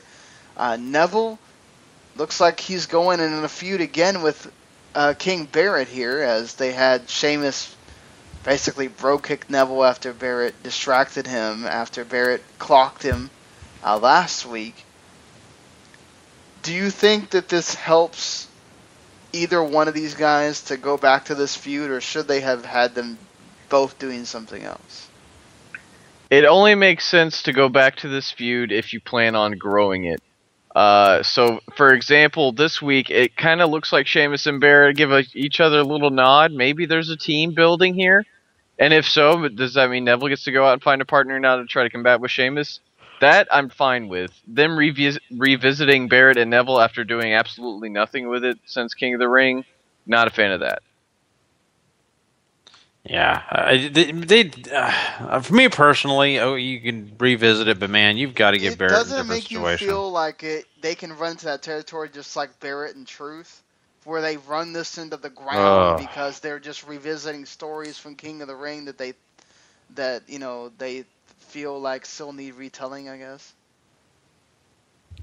Yeah, Gary, I think, and to me, it's just overkill. I just hate it, and I know maybe kind of why they're doing it, kind of like you're talking about, but to me, still, you've got to have new things. You've got to find something that's different here, and if it's going to be the same guys facing off against each other, throw a wrench in there, change it up a little bit, because this is just too much. How many times have we seen Sheamus and Orton? Way too many times, more times than we ever need to see it. Hopefully that never happens again, even though it'll happen probably 100 times more. But, I don't know. I think that's the kind of the theme here. I think Barrett's got to find a different opponent. I think he really does, to get people excited about him again. I'm going to take Paul's approach here in that these two obviously they have good chemistry together. The matches were good. Barrett and Neville have that connection with both being English and all that stuff. So I think they would want to help each other get better. I think Neville also works to Barrett's favor as far as being a small man that he can just totally pummel, and Neville will get the crowd behind him and all that stuff. So I think as a feud itself, it works. What Paul says is the most important thing here.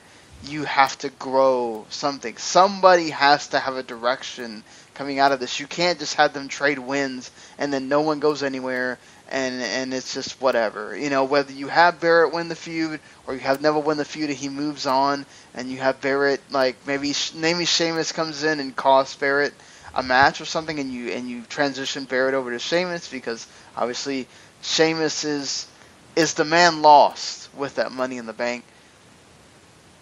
Where do you think like Sheamus ranks on the Money in the Bank holder that's just doing absolutely nothing scale? Like, obviously this seems to be, unless your name is Seth Rollins, this is the kind of thing that just happens with the Money in the Bank. But after what was done with Rollins, shouldn't that like motivate WWE to, when you have a Money in the Bank winner, you actually need to do something with them and not just have them meander until you go, oh, this is the month where he's cashing in, let's do something. Paul? Yeah. And that certainly is what it feels like. We know that cash-in's coming sooner or later.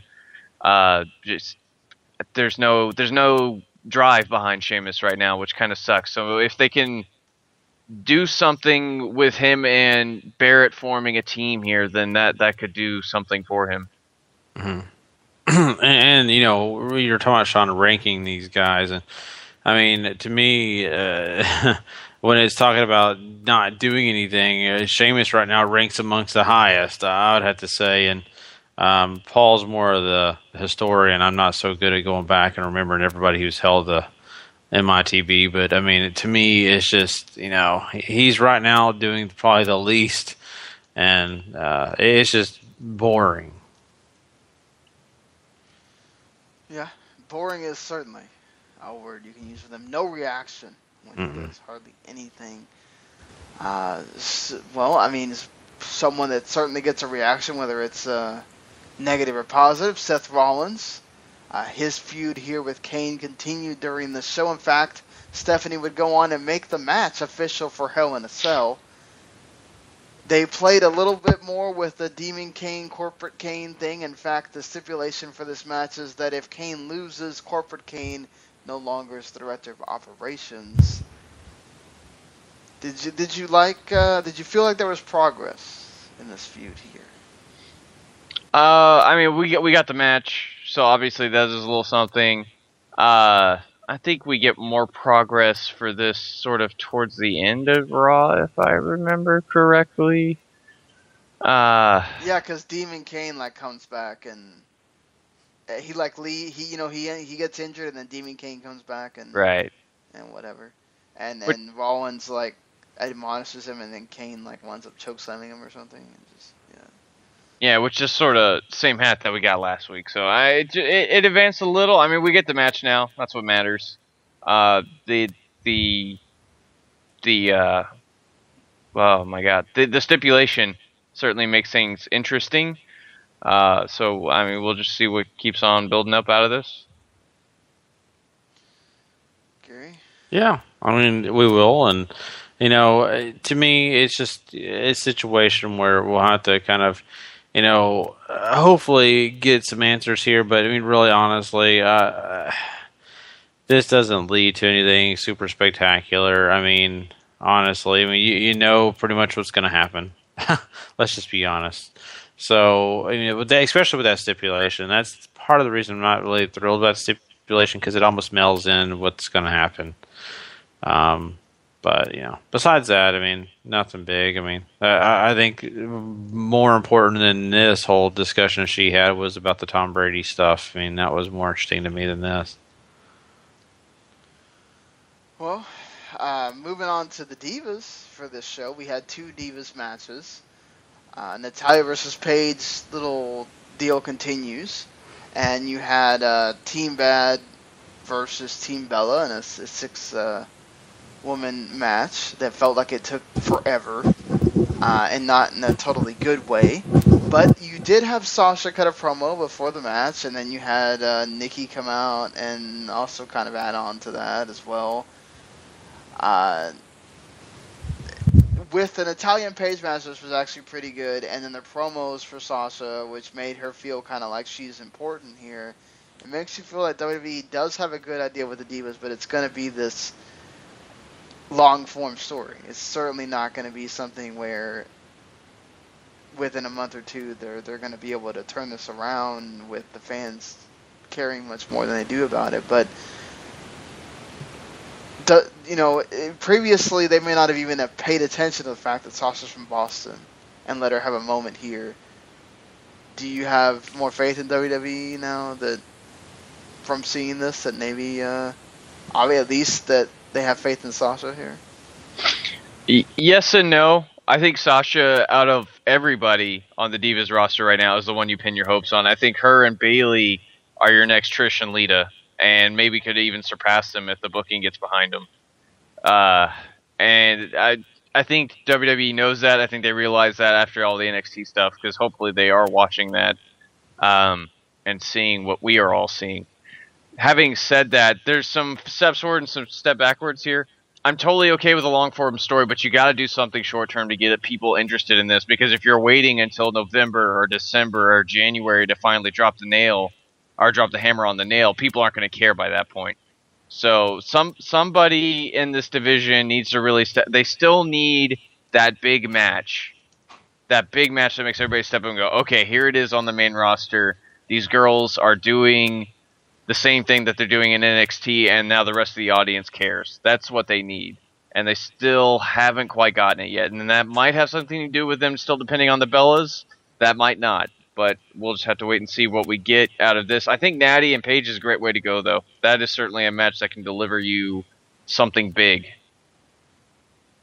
Yeah, I agree with that as well. I mean, those two, Natalya and Paige, can offer a lot, and they can do some special things. Talking about Sasha Banks, though, I mean, you can see that the fans love her, and they are just buying in all in what she's got to offer.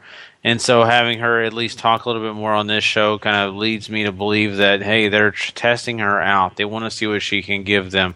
Can she get the crowd reactions that, everybody says she is getting, and I don't know. I just think that, it's kind of a nod in the right direction for Sasha right now. Now we'll have to wait and see whatever happens after this, but I think she's going in a positive direction. All right.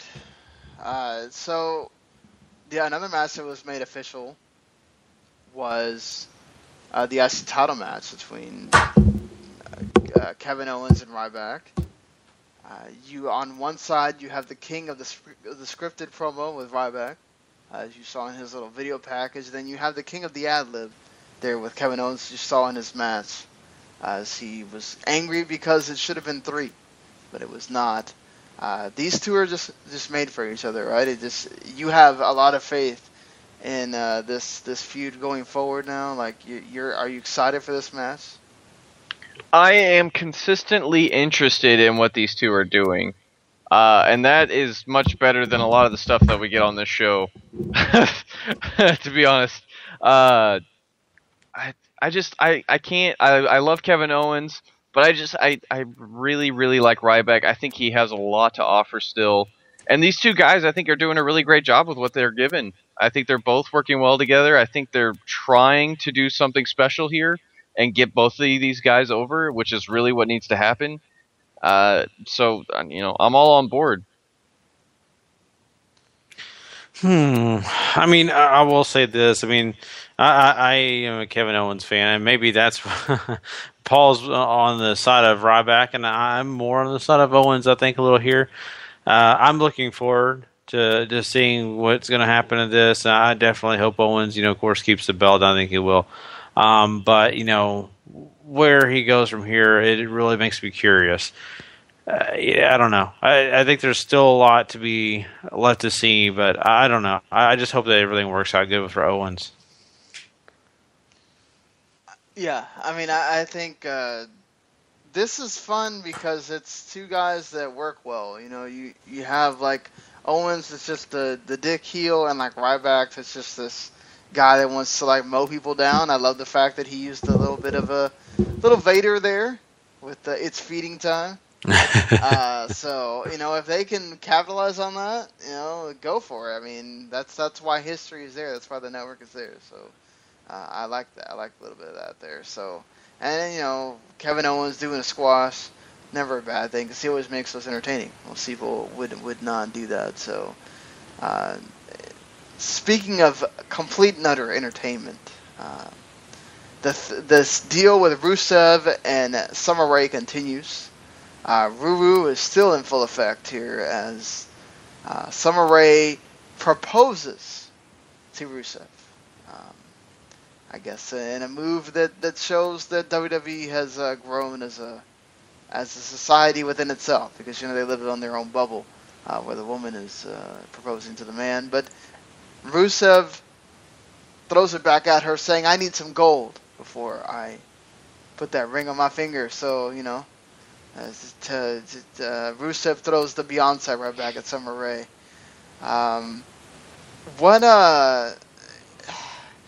Is this just one of those things that's so bad it's good kind of deals? Like, I just can't help but laugh the entire time. And Rusev actually, I think, is like in some way like growing from this. That is the interesting thing, because I think out of everybody, I think Rusev is the one that's grown the most. I mean, Summer Rae is finding her way, I think, here. But, you know, good old Ruru. He's finding his character here, I think. Like, in the wake of the Russian monster being dissolved, he's trying to find his way. And I mean, he is doing it right here in front of our eyes. Yeah, he is. And Ruru is definitely, you know, making the best of the situation. I know the storyline has not been the best. Let's just be honest. And even, I think Dolph Ziggler has not really shined all that much out of this, which is kind of surprising because fans try to give him all the credit in the world. Oh, man. Once again, I've talked about this week in and week out. I really don't have any interest in this whole thing. I mean, yes, the whole her proposing and the way Ruru reacts to it, you know, it kind of does intrigue me a little bit more than what they have done. But once again, I mean, what happened to the storyline of her caring about Ziggler? I mean, is that lost? Is that completely gone? What happened to that? Did I not watch SmackDown and they totally passed that by me for not watching SmackDown? I guess. I mean, maybe they realized that was a slippery slope to go down because there's only so much you can do with that. Or maybe it's just Summer Rae was trying to distract Rusev from. Maybe she's cheating on him with Dolph, and you know it's a way for Rusev not to investigate because he's getting what he wants, you know. Maybe so. I don't know. I feel it. You know, maybe I'm just a dumb fan and I shouldn't have brought that up. Summer Rae's the one that's telling you that she goes home with this man every night. You know, you have to wonder if that's really the case. So you know, your main event was the John Cena Open Challenge.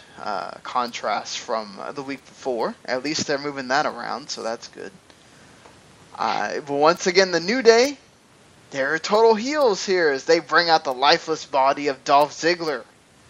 And Big E is now the challenger for Mr. Cena in this. But probably perhaps one of the best parts of the show was an earlier message sent between the New Day and Stephanie, as the New Day think that they have friends with Stephanie McMahon, you know, and they're trying to get Stephanie to dance again and all that, and Stephanie is having none of that. In fact, even tells Xavier Woods that if I hear the trombone, you know, y'all are going to go somewhere worse than Suplex City.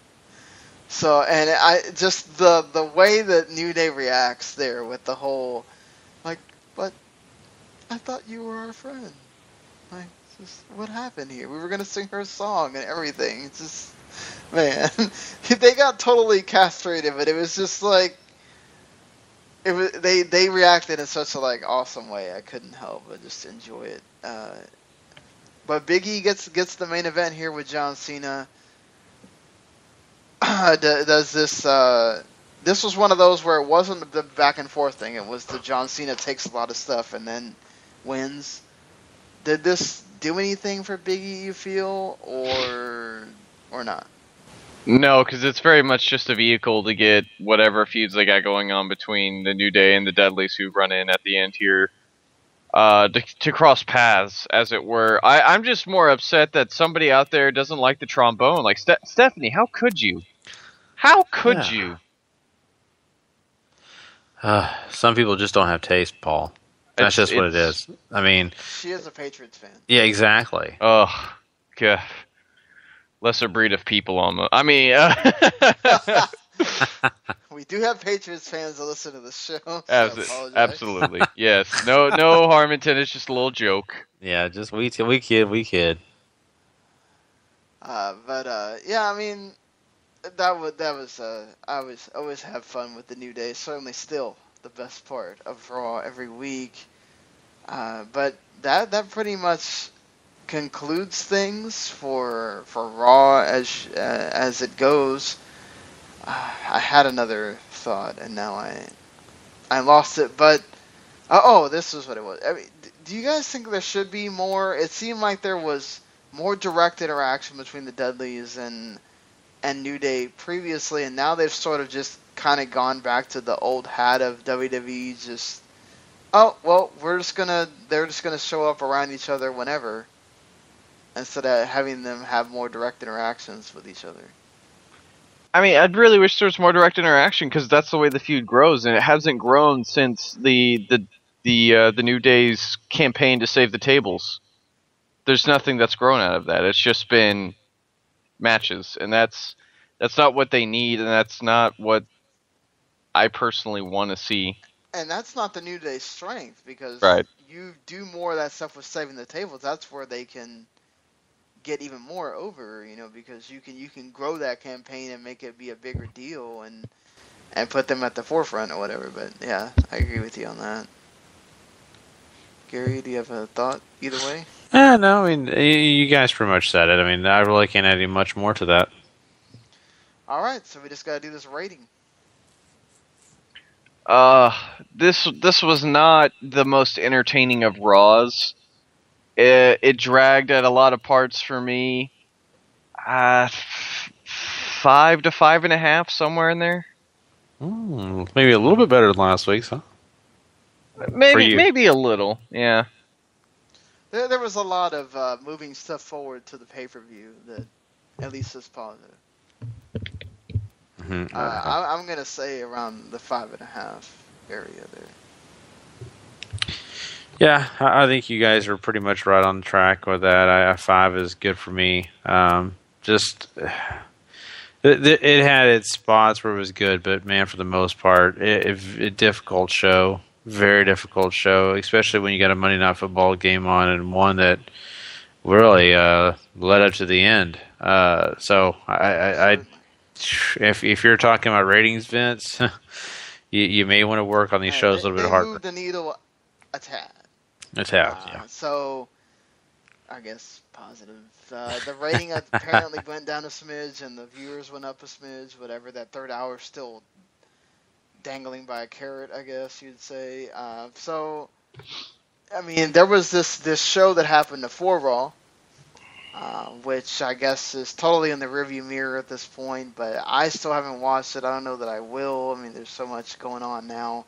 I mean, we have another show that we're going to preview that's going to happen on Monday morning, and we got to review it on Tuesday. But this Madison Square Garden show was a house show that they made into a bigger deal because Brock was on it. You guys watched it. Quickly, give me some, base thoughts on the show. I mean, as opposed to Beast in the East, there's not really a match that glaringly sticks out as being like, oh my god, you have to go watch this. That's kind of the rough part, because there's nothing overly bad to me in this show. It's just nothing that makes you go, oh my god, guys, why are we not all watching this right now? Mm-hmm.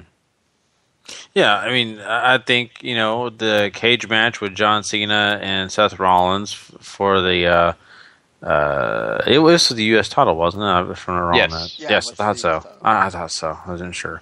But, I mean, that was pretty exciting. That was a lot of fun to watch. But, once again, it was a cage match. If you've seen a cage match. These guys didn't do anything innovative. They didn't surprise you or anything. It's pretty much things you've seen in the past. I mean, they do a good job. Don't be wrong. I'm not saying it was boring. I'm just saying that, if you've seen a cage match, just put these two guys in your mind and you know what this match is. So in the long run, it was okay. The one thing that I had the biggest problem with, again, and it's stupid, but the biggest problem I had was the whole Brock Lesnar and Big Show thing.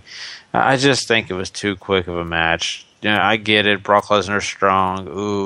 But Big Show should have been more of a difficult task for me personally. He was at first for a little bit there, but he should have been even tougher. So, just my personal opinion. But it was a fun show. It was very much a house show. Let's say it that way. Beast in the East kind of felt like a special show, not just a house show, but a special show. This one was like you legitimately were sitting in on a live event WWE was holding. So, I mean, the glitz and glamour weren't really there for this one. I don't have a problem with the match length for Lesnar and Big Show, honestly. Lesnar is this unstoppable beast guy that they've been hyping since forever. And him just demolishing Big Show, I think, just continues to reinforce that. The biggest disappointment on this show is that Kevin Owens and Chris Jericho didn't even get 10 minutes. Mm-hmm. That's the biggest disappointment. Like, that match should have gotten it some time. You could have shaved some off of John Cena's and Seth Rollins' cage match, and you would have probably been better served to make this card a bit more interesting. Definitely. And especially since that was Jericho's 25th anniversary match, Mm-hmm. So, but, it is what it is, and, Kevin Owens, getting his, in this is totally cool with me. I like him taking, the victory, so. Pretty decent show. Sean, maybe if you get a chance, check it out. Hopefully you will. But, like I said, you can wait a while. Don't worry about it right now. Well, guys, we have a lot more to talk about on the show, and we want to remind you guys, Bound for Glory is going to be coming up pretty soon here, but don't forget, we have other stuff we're going to be talking about. We've already mentioned that, we're going to give you some big stuff coming up this next Tuesday. You don't want to miss that show. So we're going to preview it, though, and we're going to talk about this show called King of Pro Wrestling. And Paul is going to break this one down for us. But Sean, do we have a music for this? Yes, the same thing we play all the time. New Japan. King of Sport. New Japan Pro Wrestling.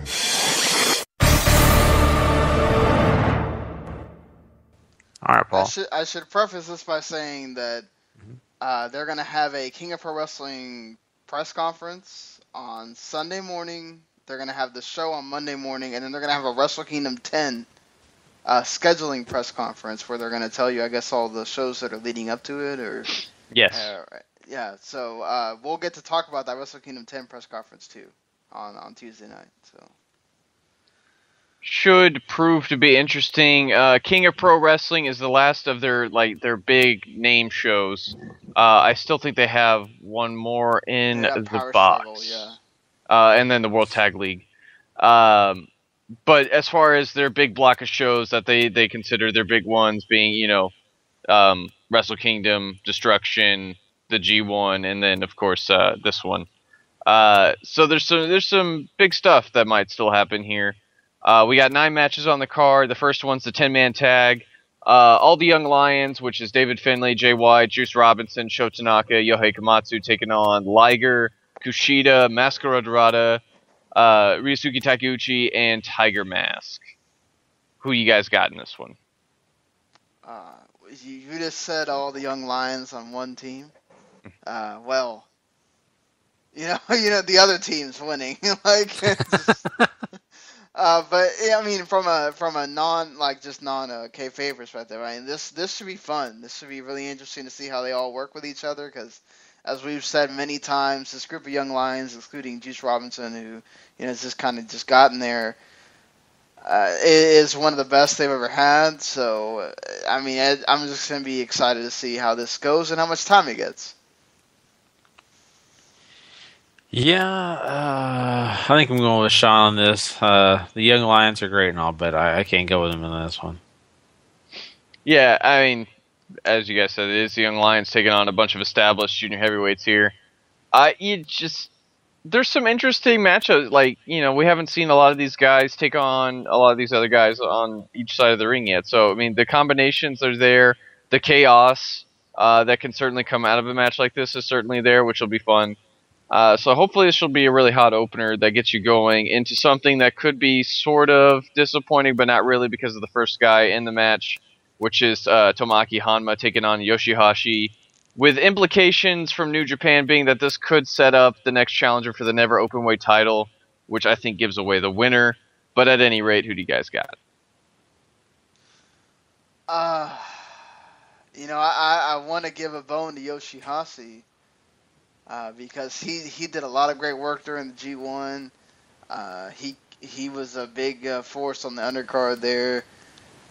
But I'm pretty sure this will be one of those times where I don't know. I think Hanma is obviously in that class of those big three guys that they kind of have sort of that all kind of rotate with each other there, especially if perhaps they change something in the match between Ishii and Makabe later. And you get another Ishii Hanma classic or something. But it would be interesting if Yoshihashi never got a nod. But I think Hanma wins this. Ooh. Ah, man, this is a tough choice for me too. But you know what? I think Sean's right on this one. And and to me, this is a coin toss. But I think I'll stick with Sean too. I'm right there with you. I want to give the New Japan some props for at least giving us one singles match and not doing a bunch of tags and Yes. Oof, man. Absolutely. Paul, those multi-man tags, man, they can get tiring and feel very samey. Yeah. I'm going Hanma here too. I think Yoshihashi would be a fun little fresher breath air in the title hunt, but they're not going to get away from these big three guys, I think, until those young lions are sort of start ready to step up if they don't have them jump immediately into the junior heavyweight spots. But, Hanma getting the win here and then getting that Never Openweight title match, maybe saving that for Wrestle Kingdom and letting him get that big victory there. I think that would be a really, really cool moment that everybody would greatly appreciate seeing, because it's not just the New Japan fans that are into Hanma. It's all of us here in the States. It's all of us here in the extra audiences that New Japan's sort of been targeting recently too. So, I think there's certainly an idea there that I hope New Japan goes with. And then we'll follow that match with 8-man tag team action.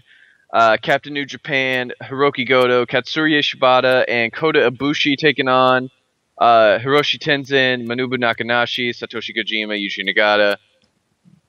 This totally a crapshoot here. This is sort of focusing around something that is not coming to mind right now because I'm very tired.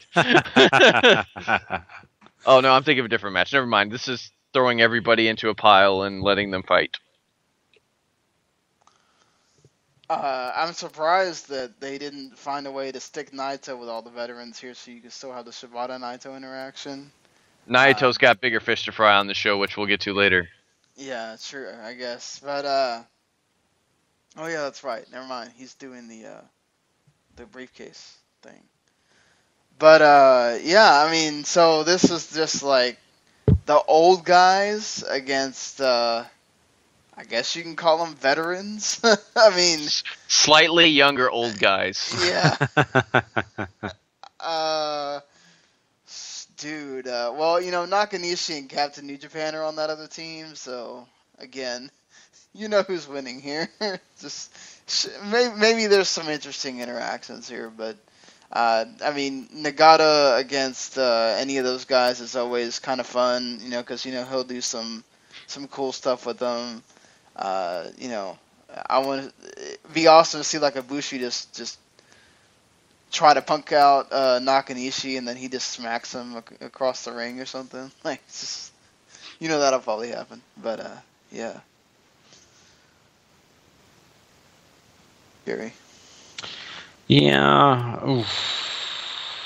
Trying to think here. Man, see these choices. I'll give you a hint. The old guys are gonna lose. You think so? You think the old guys will lose? Captain New Japan doesn't win most of the time. I know. I always say that's the problem here. I always pick against Captain New Japan. Yeah, but he's got Goto and Shibata and Ibushi, guys who are all solidly established and getting pushes. Oh, no, yeah, for some reason I thought they were on the other team. Sean's changing his now too. I think I have to go with Captain New Japan just because of the lineup. But man, you got a point. He does lose a lot. No, I mean, Captain New Japan did win like tag matches and stuff. It's just yeah. I would imagine that, all the old guys, Kojima and Tenzon and all. I mean, they're not really doing anything, Mm-hmm. so they wouldn't hurt anyone to lose. I mean, Tenzon and Kojima just lost to Gels and Anderson, so whatever. Mm-hmm. Yeah, Right. I mean, I'm going the Captain New Japan team route here too, just simply because of the lineup. Yeah. Okay. Watch them IWGP troll us or something. Yeah. Right. Yeah. No, that's what Would I'm not waiting be for. surprised at all there. Just like Kojima somehow pins New Japan or something like that would be totally right up the alley. Red Dragon defends the IWGP Junior Heavyweight Tag Team titles against Roppongi Vice.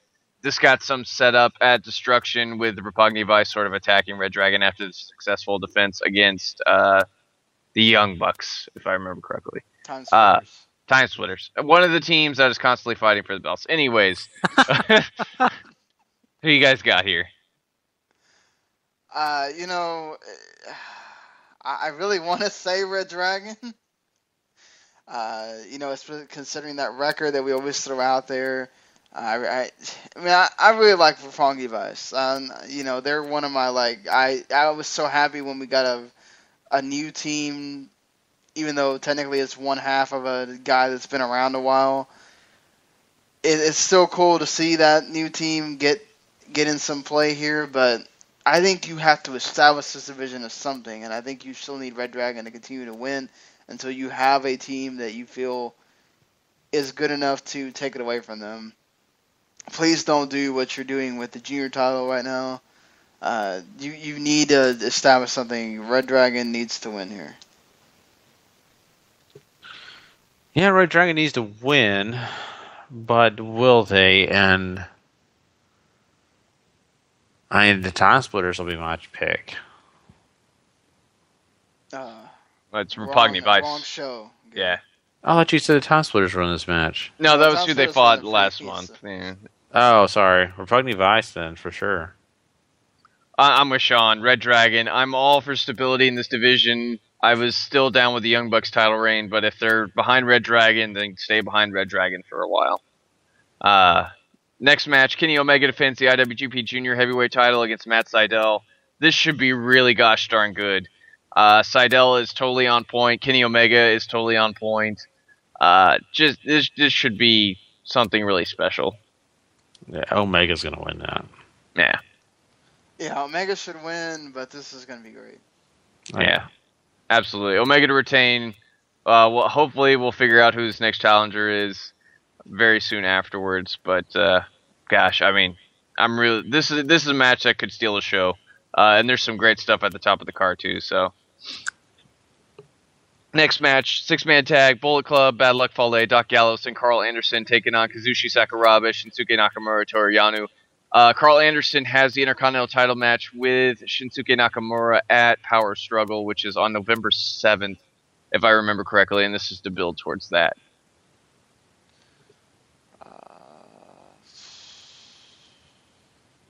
I'll say the team with Anderson on it, just to kind of build some more tension. But there's a possibility that Anderson can beat Nakamura.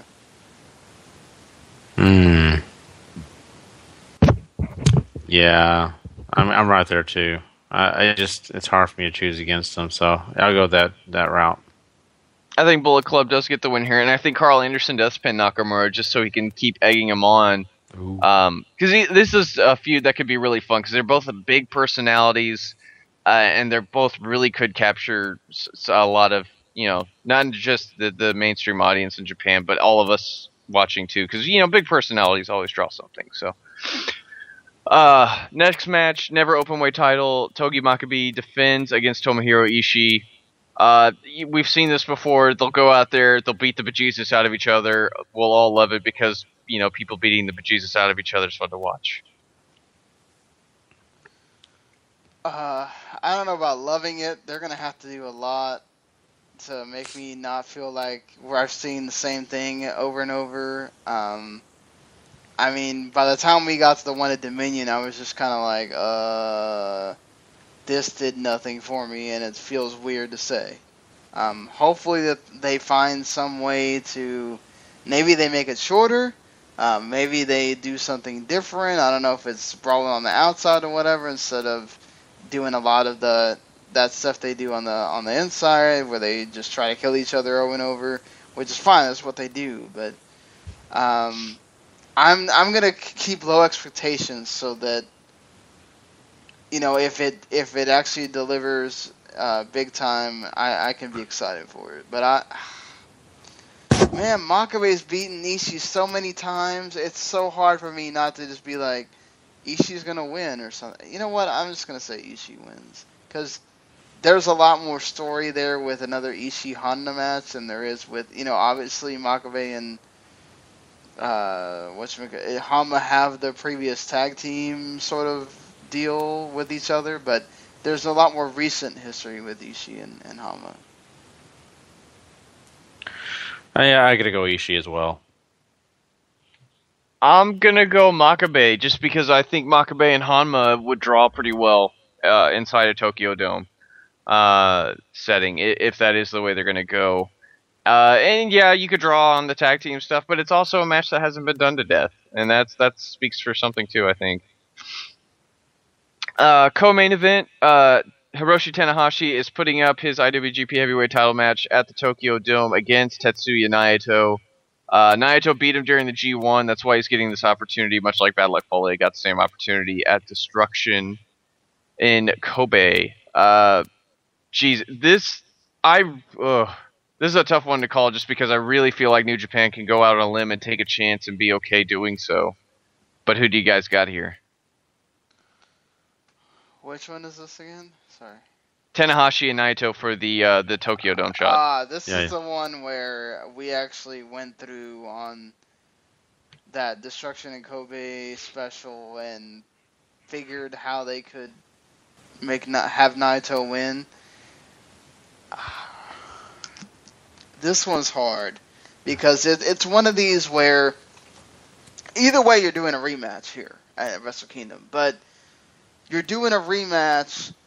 Either you're doing Tanahashi and Okada for the fourth time in the Dome, and you're finally telling that end of story, moving on. Okada finally beats Tanahashi in the Dome, which is great, and it's wonderful, and I really want to see it, and I think anybody that's like a big Puro fanatic and New Japan, whatever, probably would want to see that story end. There's also a large contingent that does not want to see that again. For a little while. They're kind of done with that. So, with Naito being a complete, total dick heel or whatever, and Okada's not, the white meat babyface or whatever, he's sort of like the badass babyface that also borders on heel at times depending on who he's facing. I think you have an interesting dynamic there. I mean, it's not total Shibata, but it's like, it can be that too, if they wanted to, and then you can also play on the whole, like, is Los Ingobernables going to get involved, all that stuff. Oh, this is so hard. It would be cool to see them go in a different direction, I'm not going to lie. But I'm going to stay with the status quo here, because Tanahashi proved that it's like, he's nowhere near, he's not done anyway, you can still do it. I would say Tanahashi takes it to the Dome. Oh, Naito's always my pick. Sean set it up beautifully there. I'm going Naito. I really, really, really want to see Naito get the opportunity and see what happens in that match. Yeah, it's another rematch, but Tetsuya Naito is such a different person from the last time that he wrestled Okada for the championship back at Wrestle Kingdom 8. So I just and I really think it would put butts in seats still, and you can have Tanahashi do something else with AJ Styles or with, Goto or with Nakamura again, or something like that, to where you can still get him in that prime spot. But I think Naito is the horse you got to go with here, just to do something to break the mold, sort of. And it's not like I'd be upset with Tanahashi Okada again, but just break the mold and make Gary happy. That's always exactly nice. See, that's the goal here, and they need to understand that. Main event, Okada taking on AJ Styles for that IWGP Heavyweight title. We've seen this before. Their match earlier this year was just incredible. I don't know how they're going to top that, but they're certainly going to try here. I don't see Styles winning here, but gosh, it's going to be fun getting into that finish. Yeah, I don't see Styles winning either, but like Paul said, it's all about how they get you there, and when they get you there, how many times are they going to have you going, oh wait, no, that's it, no, that's not it, oh crap, like I'm going insane right now, like that's what I hope the feeling is when I'm watching it at that point it'll be like 6 or 7 in the morning, so yeah, I'm just hoping for the best at this point, but I think Okada for sure, he's winning here. Yeah, you got to go with Okada. AJ Styles is a great talent. He has the opportunity, but I have a hard time believing it's not going to be Okada. So, all right, everybody. Well, that is the card for King of Pro Wrestling. Go check us out on Tuesday evening. We'll be talking about this show in full. It'll be Sean, Paul, and hopefully our good friend Tom, who usually talks, New Japan with us. So we're looking forward to that. And maybe some other people will call in for that show as well. But, that is the preview for it. Next, we are going to jump into some TNA Full Force. We have Bound for Glory to talk about. So we are going to break this down from start to finish. And we'll be right back with Bound for Glory.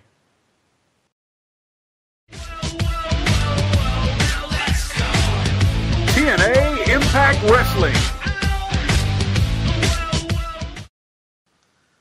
See, that's why James Storm left. He didn't want to have to hear that song anymore.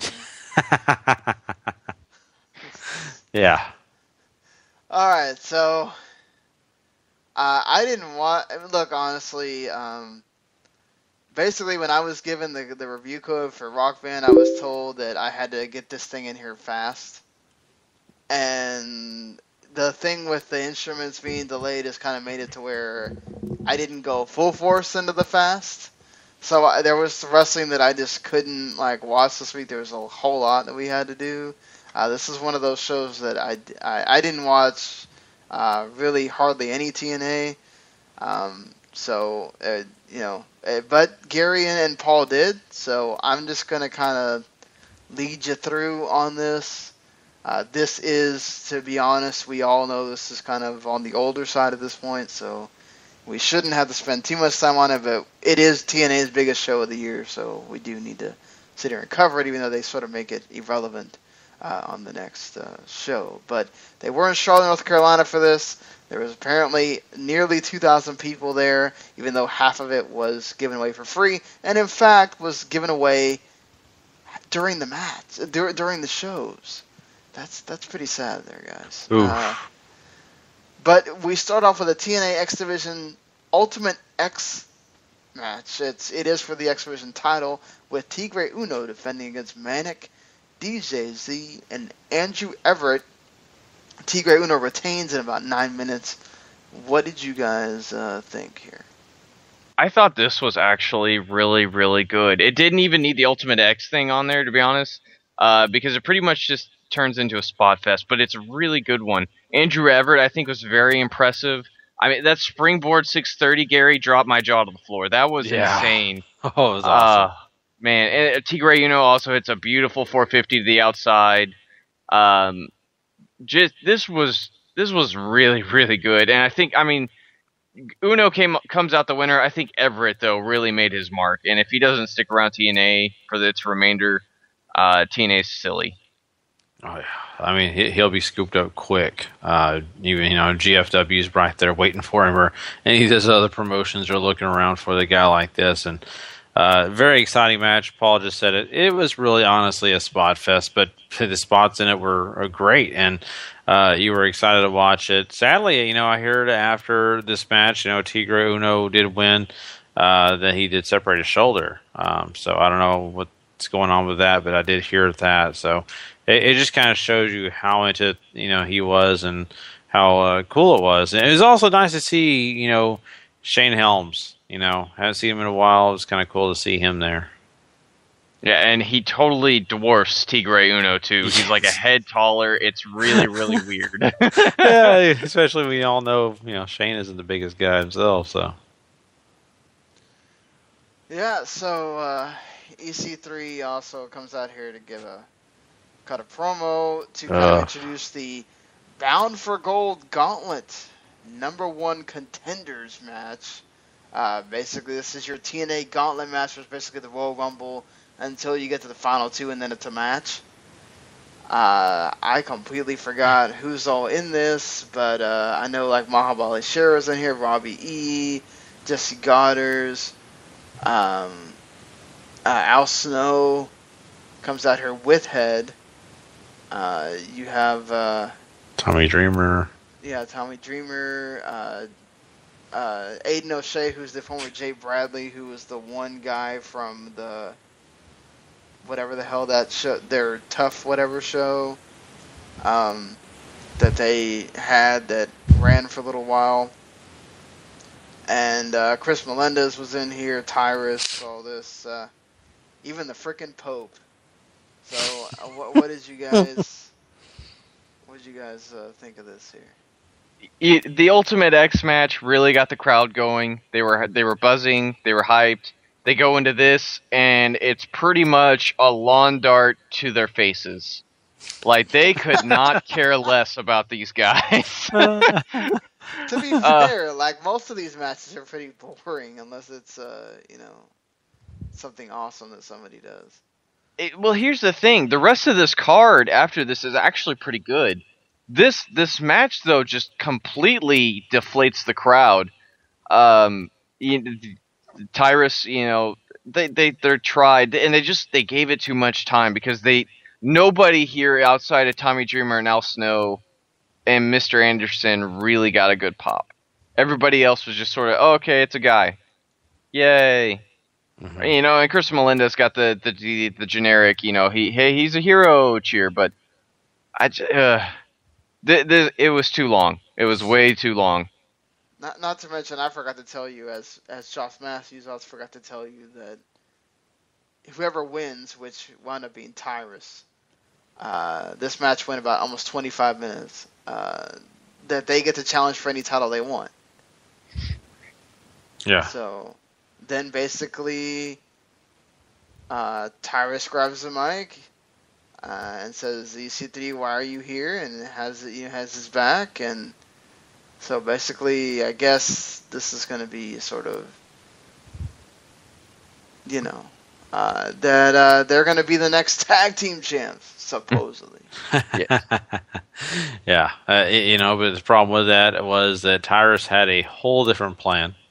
And even though, Paul's close personal friend really wanted tag team gold, Tyrus we're just waiting with bated breath for the Tyrus EC3 match. Yeah, Tyrus kind of messed that up. So, that's the thing that we've all been they've been building to for ages now. That Tyrus and EC3 match, guys. It's where the money's at, guys. Yep. Well, certainly, at least you can count on the Wolves and Trevor Lee and Brian Myers delivering the money. The Wolves retain their titles here in about a 14-minute match. What did you think about this? This seems like it was really, really good. This was really, really good, as you said. Tag team wrestling at its finest. The Wolves, of course, solid. Brian Myers, Trevor Lee, I think really have grown together as a team in the brief time that they've been doing it. And it really helps that Trevor Lee is just a freaking dynamite pack waiting to go off. He's powerful. He's entertaining. He's this half-crazed lunatic. His nickname is the Carolina Caveman. It totally fits the bill for him. Brian Myers, I think, is, a very underrated talent. He's sort of like the ring general in all of this, controlling, pulling the strings and all that good stuff. The Wolves retain, rightly so, but gosh, this was a good ride. Oh yeah, for sure. I mean, it was exactly what you were hoping to get, and that was a great tag team match, and lots of great spots. I mean, both tag teams worked pretty darn hard in this show, so I got to give them both credit. But congrats to the Wolves for winning the belt back. Yeah, so after this, we have the Bobby Roode and Lashley King of the Mountain title match. These two have a lot of history. Is this another good match here? It's a fine match, but it's nothing close to what we got during their World Title Circuit trilogy thing that they were so keen to hype on during their time in New York. It didn't have that same pizzazz. Something was missing. I don't know what it was, but it wasn't all there for me personally. Yeah, I mean, I could kind of see where you're coming from on that. I mean, it was decent, you got what you got, but I mean, nothing super special on it. Yeah, so then we get a Gail Kim and Awesome Kong knockout title match. This is another match that didn't reach its full potential, I feel like. Awesome Kong's having back problems. Gail Kim is probably still at the top of her game right now. It's just another match that was missing that same pizzazz that their earlier contests have had. And you could say it might be on Kong. Maybe it's the way the match was plotted out because it was sort of slow. And it didn't feel as impacty as their other ones did. Yeah, I mean, oh man, I mean, it was okay. I enjoyed it for what it was worth. I mean, but I don't think there was enough oomph in it. I mean, it was just kind of there. I think kind of like we talked about the previous match. So, I mean, it was decent, but nothing super exciting. All right, something that does not excite me at all, Kurt Angle against Eric Young. Kurt Angle gets the win by submission. I really hated the way they booked this match. They kind of have EY snap and go off on Kurt Angle, and Pope and Matthews at ringside are going off, making it seem like it's assault, but the match keeps going. You can't go there unless you have security guards coming out here and starting to break this up or something like that. So it threw the whole thing off for me. It's clearly still a match. It's not anything over the top, Yeah. Gary? Yeah, I mean, it wasn't, super spectacular. It was decent. There's a theme here, and honestly, in each for a little while here, these are good matches, but they're not just top-notch superstar matches. They're above average, and they're good. Yep. So now we get to the main event. TNA World Title match. Ethan Carter III with Tyrus against Drew Galloway and Matt Hardy in the triple threat, and Jeff Hardy is your special guest.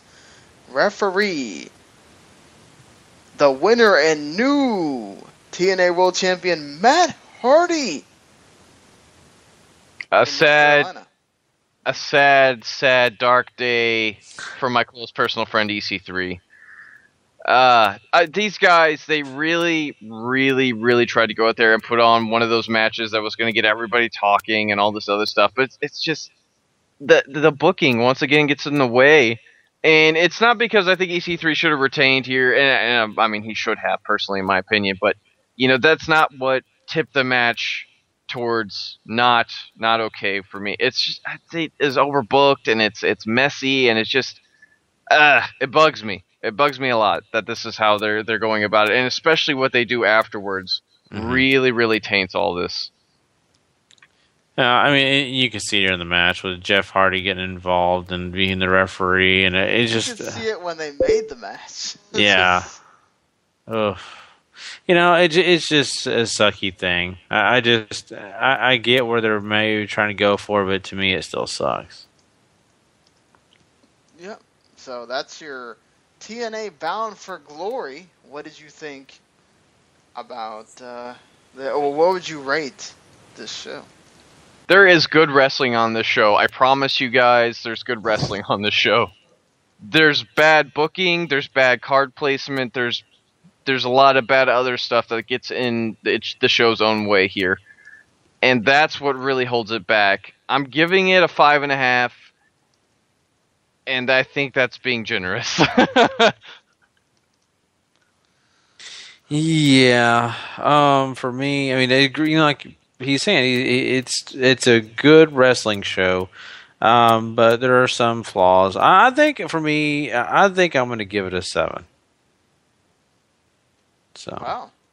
Yeah. Gary's usually the hard grader here. I am usually the hard grader, and I really floated with 6, but you know what? I mean, they really did work hard. I think the talent, to me, they showed that they were really trying to put on the best show they could put on.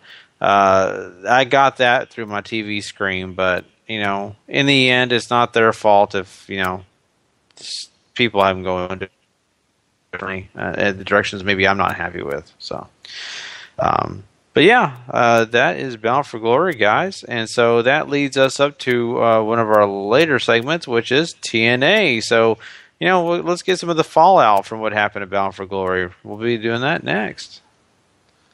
Oh, I'm not playing that song again. Nah, come on. So basically, okay, look, we already talked to you about the World Title Series. It is basically the World Cup of TNA. For what's going to be the foreseeable future until they get to those tapings in India, where you can just see dancing Mahabali Shera all the time. So they pretty much introduced the first 4 groups, which again, if you're going to make this the World Cup, introduce all the groups. Just do it. Who cares if they're not wrestling on this show? I understand that most of your followers are hardcore wrestling people, and they're going to look on the internet and all this stuff, but you have to make it available to them to just whatever, So basically, Group UK is Bram, Grado, Drew Galloway, and Rockstar Spud. Yes, the suspended Bram. Group Wildcard is Kenny King, who's no longer with the company. Aiden O'Shea, the former Jay Bradley. Crazy Steve, he's still there. Okay, and Mahabali Shera. Group Knockouts. Yes, the Knockouts can go for the World Heavyweight title. That's a cool thing. Awesome Kong, Gail Kim, Madison Rain, and Brooke. So I guess Taryn was finally done or whatever with this. Mr. Anderson, lastly, Austin Aries, and Ethan Carter are in the group of former World Heavyweight Champions. And there are 4 other groups somewhere in this. I'm going to guess there's an X Division group there. And then I guess the other 3 we'll just figure it out when we get there. So basically, the backstage stuff in this show, other than when they announced that pretty much Matt Hardy is relinquishing the title, is a bunch of whatever, setting up the other matches and all that kind of stuff. Pretty much, it's just 6. Was it 6 matches? Yeah, mm-hmm. It's just 6 matches is what this show is. Okay, so is there anything from these matches that somebody needs to go watch? Is it one of these just something that, like, okay, if there's something from this show, go watch it? Oh, jeez. EC3 and Austin Aries have a pretty gosh darn good match. It's a time limit draw, which gets each guy's 1 point, but they really go out there and put on a match that really might be the best thing we got on TV that wasn't already covered a while ago. Because Ring of Honor was showing some of the stuff from Field of Honor, which were tremendous matches, which were obviously better. But they're pre-taped a while ago too. So, for me personally, besides what Paul's already mentioned, I think it was great to see Brooke win her match against Gail Kim. You really thought Gail Kim was going to be the victor, and so it was a nice surprise, and I enjoyed that. So that's one thing that kind of stuck out in my mind. I think if you have time, go check it out. It's not a bad match. Yeah, Drew Galloway beat Bryan, so he gets 3 points. This also has the soccer scoring too. It doesn't even have like the more intelligible G1 scoring. Why would you get 3 points? Oh well, I don't know. So Drew Galloway wins, Brooke wins, Rockstar Spud and Grado, who was it? Rockstar Spud won. EC3 and Austin Aries go to a draw. So they got a point.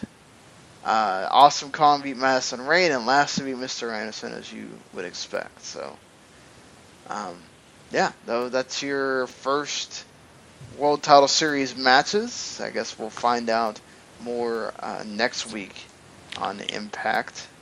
So that's your... Yeah, honestly, look, if you just like to watch TNA Wrestling, this is TNA Wrestling. If you want story continuing, there's really none of that here. Yeah, exactly. So. And the show, unfortunately, feels really, really thrown together because I think we've reached that point now where we're past the date whether we were debating, or whether Destination America was debating whether they were going to keep it going or not. So I guess TNA didn't know if they were going to have this, and then suddenly they do. Yeah. Well, these were all taped in July. They knew all this stuff. They had already planned this thing since July. These were all those random matches that were everybody thought was going to be on the one night only, and it wound up being that this is what it was. So. Okay. Still felt thrown together. Oh, no, I completely agree. It's just a bunch of random matches that they decided in order on the show. So. That'd be the truth. Which makes even like, wow, you had this Matt Hardy and EC3 thing planned since July? Oh, boy. Yeah, I get where you're coming from, Sean, on that. But yeah, I mean, once again, I mean, there's a lot of stuff going on in TNA right now, and you're going to get to see more of this tournament coming up next week. So we'll let you know and keep you informed and everything that's going on. But man, it is time for us to move on and do one last thing, guys, and that is crown a Superstar of the Week. And of course, we'll be crowning our monthly Superstar and Match of the Month too. So we'll be right back with that. Superstar of the Week.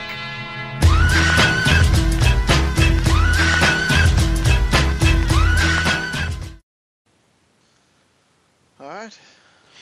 Okay, well, Paul, go ahead. So, Superstar of the Week. At 5, I gave to EC3. Yeah, he might have lost the title. Still had a pretty okay match at Bound for Glory. Had a really good match with Aries on this week's Impact. 4, I gave to Tigre Uno for retaining his X Division title in a very, very entertaining spotty Ultimate X match at Bound for Glory. 3, I gave to Finn Balor and Samoa Joe. They won the Dusty Rhodes Tag Team Classic. That does deserve some mention. 2, I gave to Matt Hardy. He might have, given up that belt immediately after he won it, essentially, but he did become the TNA World Heavyweight title holder. That is very impressive. Number 1, got to be Bayley and Sasha Banks. Despite us not thinking it was as good as their Brooklyn showing, it was still really, really gosh darn good and worthy of your attention. All right, Sean. Number 5. I feel like I got to give it to Matt Hardy for at least winning the title, even though he lost it the next night or whatever. He still won. So, after that, Tigre Uno, the Wolves, Balor and Joe, and then Bayley. All right. Well, in my list here, I've got Mr. Tigre Uno at number 5. Great job. The X Division title. I got number 4, having the American Wolves retaining their tag titles. Congratulations to those guys. And Matt Hardy is my number 3 for winning the TNA World Heavyweight Championship. The only problem is you got to take it away. Number 2 has to go to Finn and Joe. Both those guys did an excellent job, and congratulations for winning the Dusty Rhodes Classic. And number 1, I totally agree with you guys. Bayley and Sasha had to take it home, and they did a good job doing it. And so they are our superstars of the week, guys. But now it is time for us to crown September's monthly, superstar and, of course, match. So let's start with the superstar. Who do we think deserves superstar of the month? We decided on. Oh, we decided on match of the month already. It was the superstar of the month that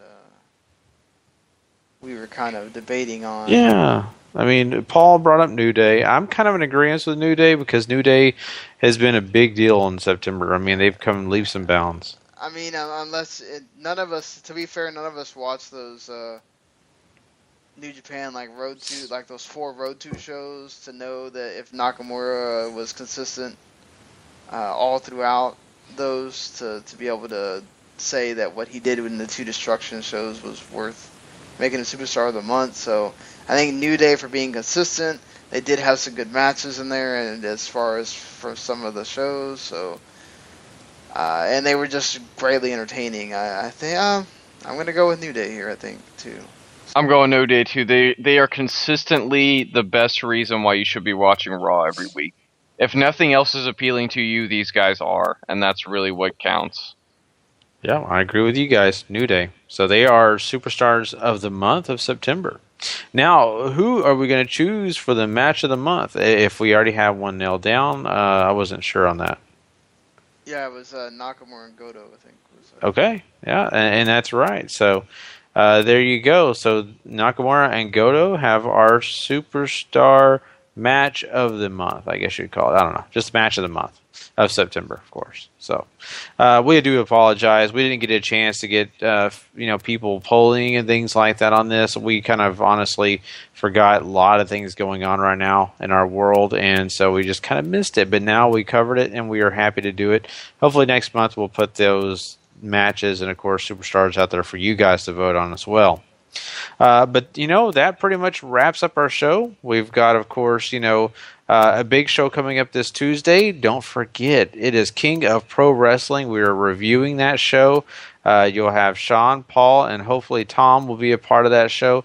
It is going to be a lot of fun. You don't want to miss it. And, of course, you don't forget, next Thursday late at night, or, of course, on demand on Friday, Wrestling to the Max will be back with some other great stuff, and I think we'll be previewing Hell in a Cell, or are we still 2 weeks away? No, that's still a week away. Okay. We'll be doing our first what we watched. We were toying around with the idea of doing a Ravel where we would basically do a director's commentary on that 1991 WCW show, but it just didn't work out schedule-wise.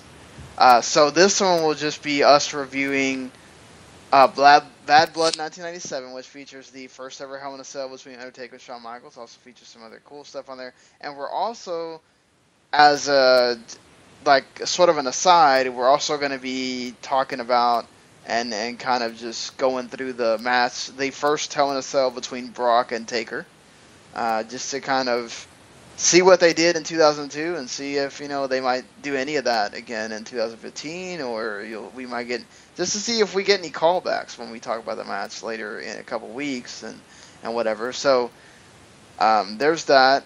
Other than that, I mean, since we're doing that King of Pro Wrestling review on Tuesday, there's not a whole lot to just announce and go, oh, you need to go look forward to this show for that reason. But there's always the chance that news or anything else could happen that gives us a big topic to talk about. Mm-hmm.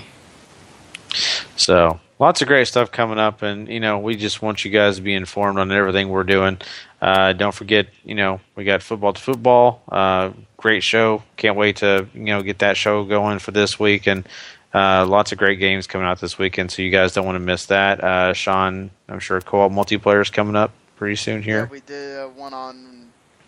It was basically it's there for you now. It's a Wednesday night, Thursday morning. Okay. So I talked about that new Far Cry game that's going to be coming out in February that they announced. So. Awesome. So lots of great stuff, guys. But just once again, we want you to go rate and review us. We need that help, just because and subscribe as well. That's important.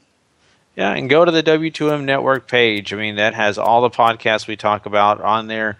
If you never have checked out the other shows, go check them out. That's an easy way to check out all the shows we do. But besides that, we really appreciate you guys listening to us, and we will see you guys this next coming week. But until then, I want you all to remember, if you're not living life to the max, not living life at all. You know it. Peace.